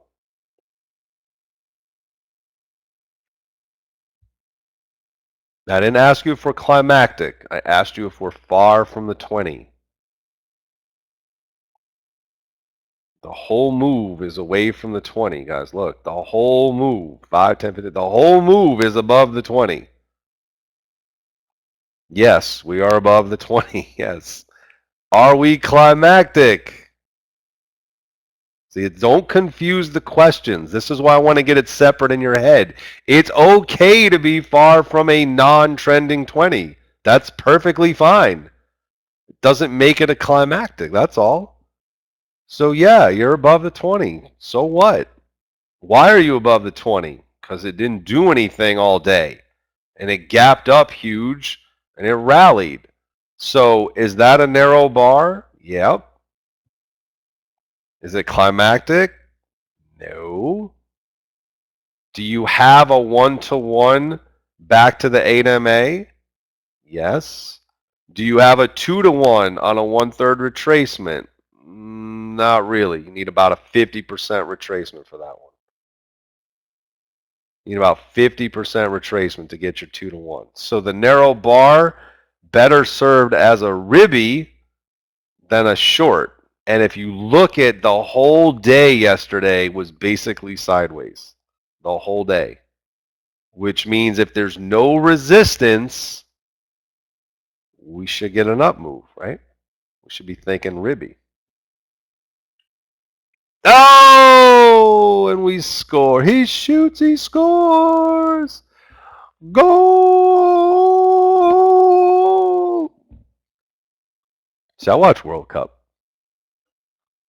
Watch World Cup.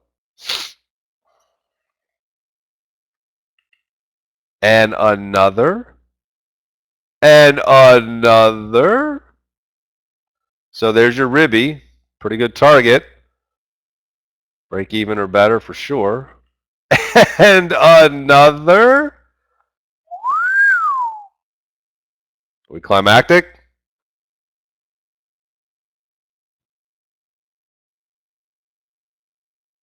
Come on, we got more than 5 green bars. More than 5 green bars. Far from the 20. Ooh, guys are learning. Do you have at least 1-to-1 to the 8MA if you were inclined to short? Do you have at least 2-to-1 on a 1/3 retracement? Yep. So, if you were so inclined, you could certainly try a little counter trend scalp. It is not a climactic top. So if you try it and it doesn't work, get out or flip it because that is an igniting move. Might get the little 1/3, but better off looking for that to be a consolidation. Let the 8 catch up. Ooh, look at that. Ooh, look at that. A little pause right there. Little pause. Oh, baby. Is that a valid long? Oh, yeah. And you get. Is that a ribby? Is that a ribby? Yes or no? Can you play that as a ribby? Yes or no? Oh, yeah. Because why? Because you just rested. 1, 2, 3, 4 bars of rest. Breakout bar. How many moves up prior? One. One move up, consolidate, break. You can absolutely play that as a ribby. Doesn't trigger. Can you play this as a little pullback buy setup off the 8 for the exact same reasons as the ribby? Yes, you can. Oh, and he gets paid. All right, then you got stopped out. Guess what? This was NVIDIA 2 days ago. The other trade that I did in the room. So you guys just did the same trades that I did in the room exactly as I did them with no problems. There's nothing fancy here. There's nothing tricky about it. Right? It's just that I've done it for a long, long time and I've made enough mistakes that I just refuse to make them anymore. You guys just handled NVIDIA doing the exact trades that I did. Bill says, I knew it. I knew he was tricking me. It's NVIDIA. Here, I'll show you. Where's NVIDIA? Let me get a chart. Let me pull the chart right next to the picture so you can see. I mean, you can look it up on your own chart, but it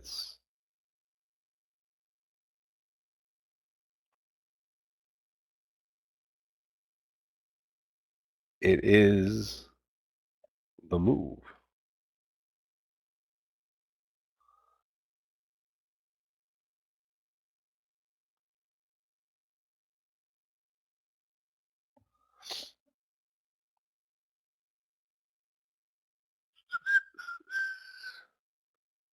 There it is. Look.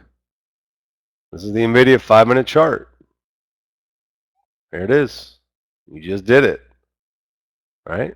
You want to see the one prior when you did the Climo on NVIDIA? There it is. Right there. Just I trade on little tiny charts. I know you guys, you may not like those. I've just done it this way for so long. But see how it doesn't, you see how that move didn't look climactic now, but if I back up the chart, it does look climactic. But we now know better. Right?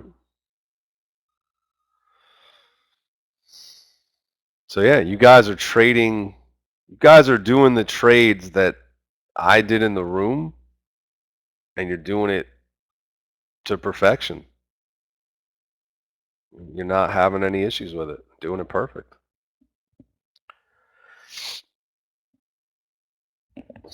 Right?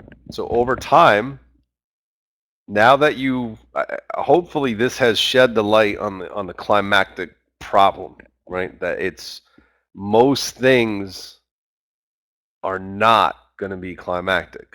Most things are not going to be climactic. About 10%, right? About 10%. All right, here today, right here, right now. You ready? This is your pass-fail exam right now. Do not make me expel you from the program. Is that far from the 20? Simple question. Is that far from the 20? Yes. Is that climactic?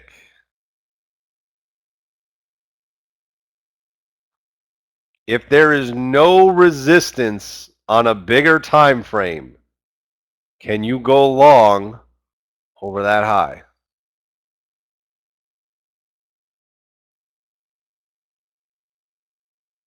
Do you have the couillons to go long over that high?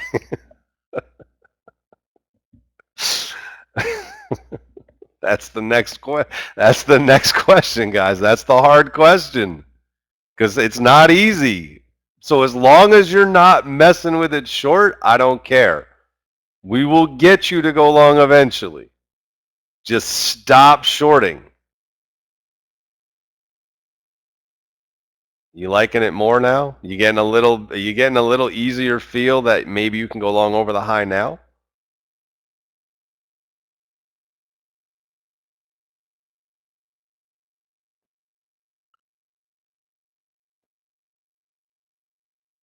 How about now?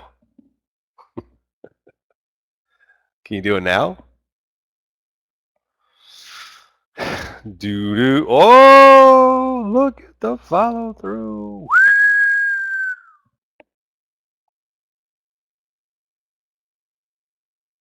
And again, it's the range. I mean, you're risking a nickel to make a dime, right? Now you risked a nickel and made 15 cents.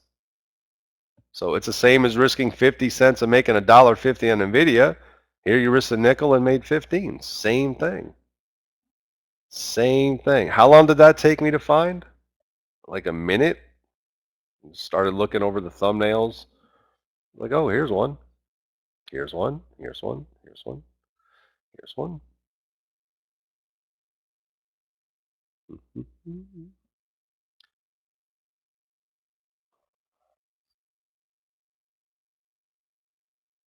All right, you ready? You ready? All from today, all from right now.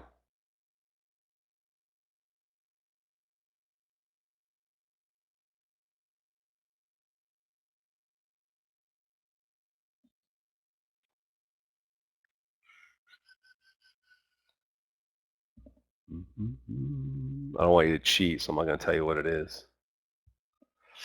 Is it far from the 20? Yes, it is.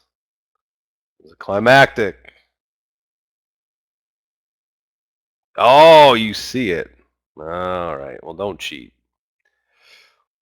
It was on the bottom and the top. He's like, it says low right there. Not climactic. Can you play that as a ribby? If there's no resistance in sight, can you play this as a ribby? Boom. Nice. Stay with me. Stay with me. Oh, stopped out. Right? Played the ribby. Definitely got to break even on that bar. Stopped out of break even. Is that, now listen to me. Don't outthink this. Is this a bear 180?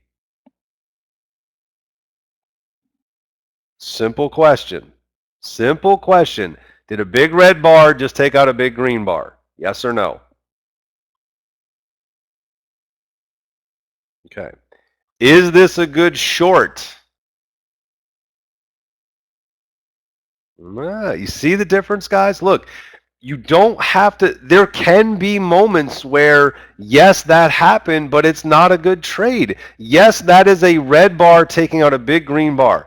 Is that a good short? Hell no. Why not? Because there's a 5-minute igniting bar right here that just cleared this base. So no, that's not a good short. I would have to crash and burn all the way back to here to get 1-to-1 on my trade. So no, it is not a good short. I can tell you can say, "Whoa, bear 180." I don't care. So what? Not every bear 180 is a good trade. There's so many times when red bars take out green bars and vice versa. That's just an event. It doesn't mean it's a trade. You can look at it and say, "Okay, is that the red taking out the green?" Yes. Is it a good short? No. It is not.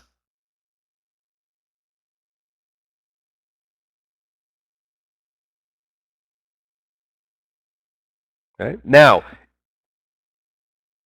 if this little green bar fails to the downside and you were going to short 73 and a quarter with a stop at 73.40 and go for 73, that's a 1.5 to 1. Now you could consider it, but I still don't like it because it's inside the igniting bar. I still don't like the short. So yeah, your ribby got stopped out at break even. It's still not a good short.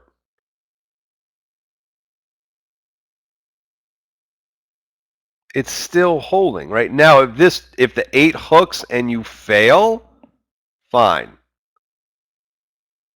Fine. Okay? If the 8 hooks and you fail, you can try it.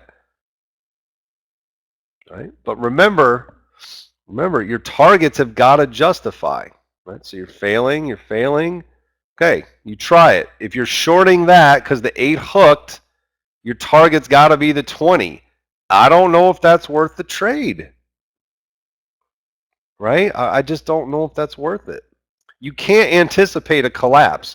90% of the time, this bar is not going to fail when it did not come from a gap. When something ignites from the open, that's strong. It didn't gap up here and fail. You rarely, guys, 90% or better of the time, you will not see that quality igniting bar unless it ran into some huge daily resistance, which this did not. You will not see that thing wipe out 100%. You just won't. Very rarely. So I do not like the risk reward on the short. Now, I don't like this buy right here because the 8's in my face. So I don't like that. Okay. Ooh, I love that. If I can get a ribby off of this, I'm in. Okay? If I can get a ribby off of that bar, I'm going to play it. Right? I'm going to play it. There it is. If I trigger over the high, I'm going to play it. I didn't trigger yet. If I trigger over the high, I'm going to play it. All right, I'm in. And I'm probably either break even or current bar is low. I'm definitely break even right now. One more push up to high of day. We got a nice fat target. Oh! Stopped out of break even. Okay. Is it a short? Nope. Not a short. Not a short. Oh, and immediately rips to the upside. See, this is the frustration that's okay to have. You're on the right side. You got dinged out at a break even, and so what? So now what do you need? You need the same idea. You need another ribby. Right? You got to find another play. You can't chase this. You're at high of day.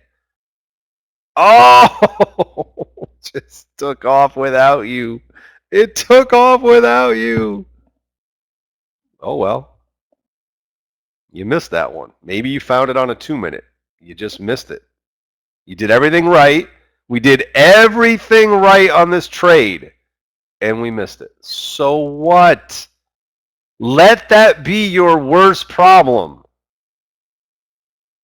Guys, look at that move. Oh, my goodness. Oh, my goodness. Is it far from the 20? Here we go again. Is it far from the 20? Yep. Is it climactic? Nope. So should you short that bar is the question. Who wants to short this now?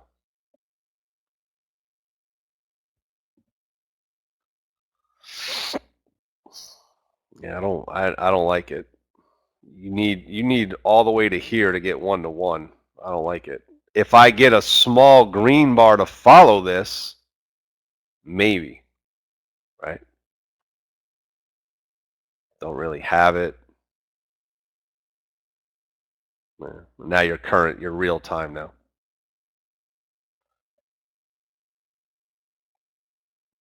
Yeah, good job. All right, so I purposely gave you one that I want to see if you get trapped. You didn't, and you did all the right action, and you got knocked out of the trade for a scratch, and it took off. So what? So what? It's going to happen 1,000 times in your career. Who cares? Who cares? It didn't work. Go on to the next. You cannot get them all. It's impossible to have a method that never stops out of a good trade. That's ridiculous. Right? And what cracks me up is this. What cracks me up, and I did it to myself, is that traders are looking for this holy grail method that'll keep them in every good winning trade and they don't get dinged out, yet they're in losing losing trades and adding to the loss. Like you're worrying about not getting dinged out of a winner, but yet you're holding and adding to losers on a daily basis, and you want to worry about, oh yeah, but you got dinged out of a win. What? You're focusing on that instead of digging these big holes that you have? Why don't you worry about that problem? And then we'll worry about how often you're dinged out of a winner. Let's stop adding to the big losses. Let's stop fueling our negative trades with more shares, right? Let's get off of the whole, I just need wiggle room. No, you don't. You just need to stop taking big hits. It didn't work. Move on, right? If it was the last day of your trading career, then go ahead and hold on. Give it a shot, right? It's like the last day of school. What are they going to do? Suspend me? It's the last day. There's nothing that can happen to me. I don't care. So if you're done trading after today, then go ahead and hold the trade. But if you're going to trade for the next 10, 20 years of your life, get the hell out and do the next one, and the next one, and the next one, and the next one. And when you stop out, so what? When you get dinged out, so what? Who cares? Who cares? Why does it matter?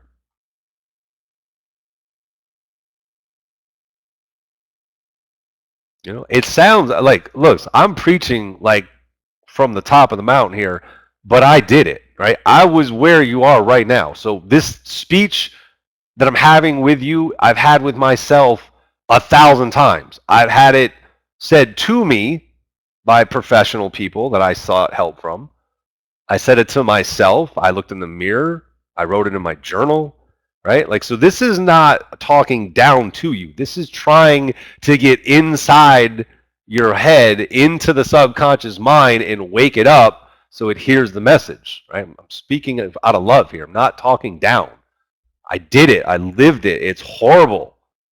You've got to get to the other side of this. Like, it doesn't matter. So what? All right, do we need to do one more? I feel like we're almost home, but let's just make sure. Let's just make sure.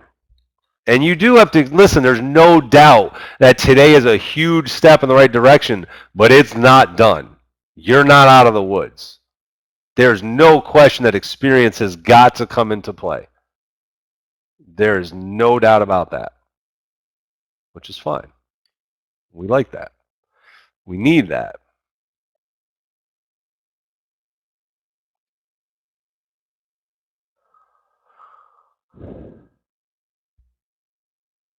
All right, let's do one more. Ready? Are you ready? Last one. Pop quiz. Dang it, I keep putting up the symbol. Get it. I get it where you don't see it. Nah, you're going to see it on that side too. You can't win here.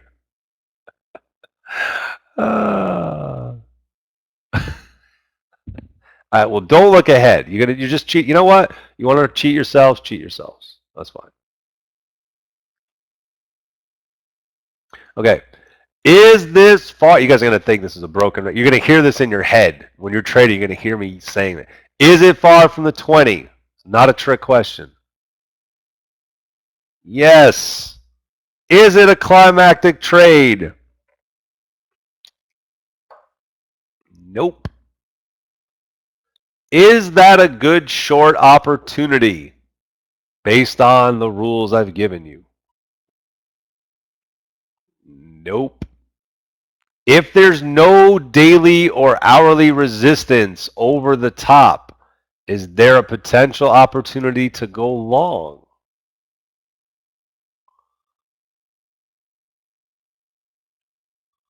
Ah.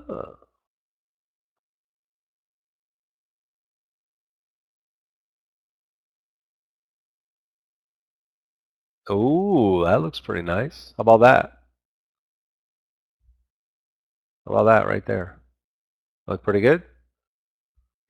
Looks pretty good. I like it. I like it. Oh, I like it. I like that. That works for me. Well, 8 M. So we could take some at 73, break even on the back. right? Break even stop. Oh, still going. Still going. Okay, so bar by bar hit, right? Bar by bar's hit. Break even still there. 8MA still working. Ooh, another ad. Ooh, narrow bar. Narrow bar moment. So, what do we think? Is this a good short opportunity?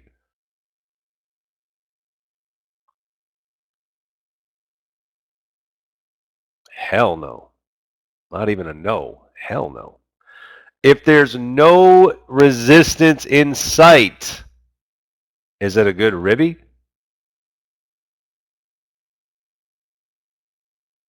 Damn straight. Look, you just rested. You just rested for 3 bars. Almost 4, almost 5, really. Like, check it out, guys. Look. This rallied. See this? 1, 2, 3, 5 bars up. And the high was right around 73.10. And then it paused at 73.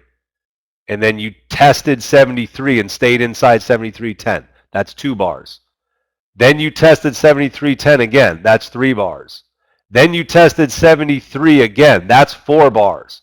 You see this? That's 4 bars of sideways consolidation. 5 bars in the same window. It looks like it's going higher because the 8MA keeps trending, but the price action was a 5-bar sideways pause. 20 to 25 minutes of digesting this little 10-cent window. And then you pop. That's the next move up. So this is a fantastic ribby. It's not 8 bars up with a ribby. It paused. It went sideways. Read the price. Don't let the MA fool you. Had that just been continual new high, new high, new high, new high, new high, and then the ribby, I get a little nervous because it's the second move, not the first move. But that was your sideways. Do you see that? Right? Can you see that now? Price was doing this sideways. Red, green, sideways, stuck in that dime window. And now, pop, breakout, ribby, OMG! Load the boat. Load it up. Load it up. Just back up. No. But it's a ribby, right? It's a ribby. Boom! No, don't load the boat. Just do an ad. Just do an ad. Oh man, another one? Another one? Still not a short. Still not a short. I'm trailing. It's not a good short. I don't know about adding again right away, but I'm definitely not shorting. And it still goes higher. What?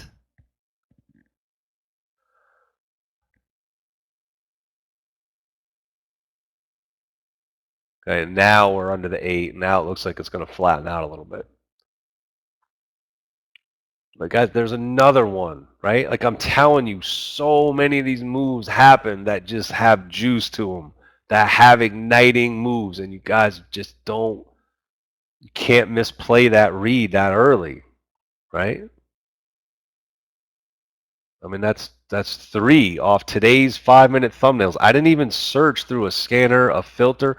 I just opened up my platform. Scanned my 5-minute charts, and just found these examples. I mean, it happens all the time. You misread things. All right, you want another one? You need one more? One more and we'll call it a day. Again, I'll give you one more. All from today.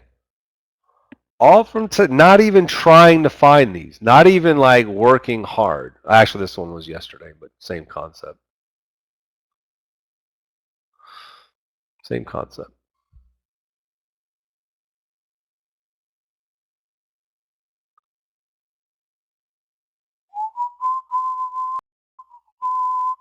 Okay. 5 bars up. Is it far from the 20?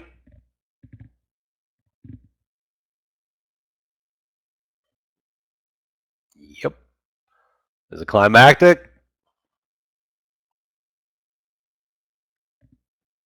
Nope. Is that a bear 180? Yep. Is that a good short? Nope.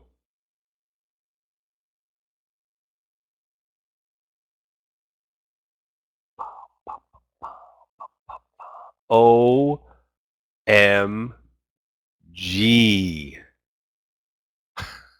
Just keeps happening.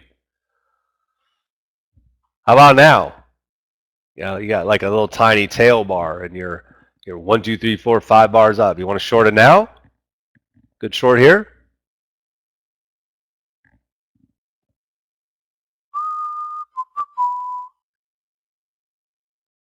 Still going. Still going. Still going. Still going. Do you see what I'm talking about? Like it's just it's not there. It's not a good short. Still going. All right, narrow bar, but we don't have the distance. Another buy set up. Still going. Okay. Failed to make a significant high. Good red bar, but I don't have good risk reward. Okay. Retest the pivot low, narrow bar. So now from here, right, the 8, it's under the 8. So from here, if I trade up and fail, then I got to look at where the 20 is and decide, is it worth trying to short that back to the 20? Right? That's the decision I have to make. I don't know. I mean, I don't know that that's. I'm gonna have a hard time going long until I'm back over the 8 because that did not make a significant new high. And if this is that little GBI effect at the pivot, so if this thing can't trigger the buy and it takes out the low, 20 is a target. Yeah, that's okay. Well, that's if I did it, I'd be break even right now. But even then, it was not the best of scenarios, right? But look how long it just goes and goes and goes and goes and goes. Just most things are not climactic, guys. So, can you play extended moves? Yes. Can you play counter trend? Yes. But have the rules in place to make sure it's even worth your effort. And do not call every single thing that goes 5 bars up or down a climactic. Do not call everything away from the 20 a climactic because it isn't. You've got to have all parts of it, right? Got to have all the parts.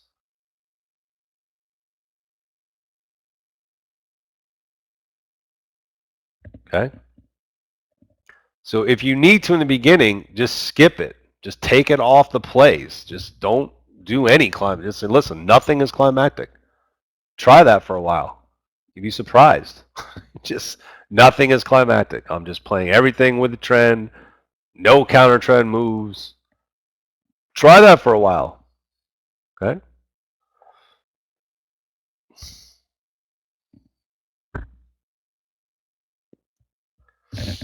Jeff, I'm not. No, listen, guys. I can't review everybody's homework. I would never get done. That's why I'm doing it in a group review. If you send something in, I didn't even open it because the purpose of it was you doing the homework, me presenting this 2-3 hour class, and then you go back and you grade yourselves and you correct it. I cannot review all the things and grade them and say it would take an eternity. Right? That's what you can. I can do that one-on-one or two-on-one, but then it becomes very expensive. So doing it in the group setting this way, you've got to do a little of the work. Right? I'll give you all the answers. I'll give you all the presentation, and then you go back and you self-correct and self-grade. And then when we get in the room and we trade and we do our drills, we can pull it together that way. And this is absolutely recorded, and it should be reviewed. We could do follow-up sessions on it. It's not a problem. Okay. All right. So are we good? Was today's class worth it? Was it eye-opening? More than you bargained for.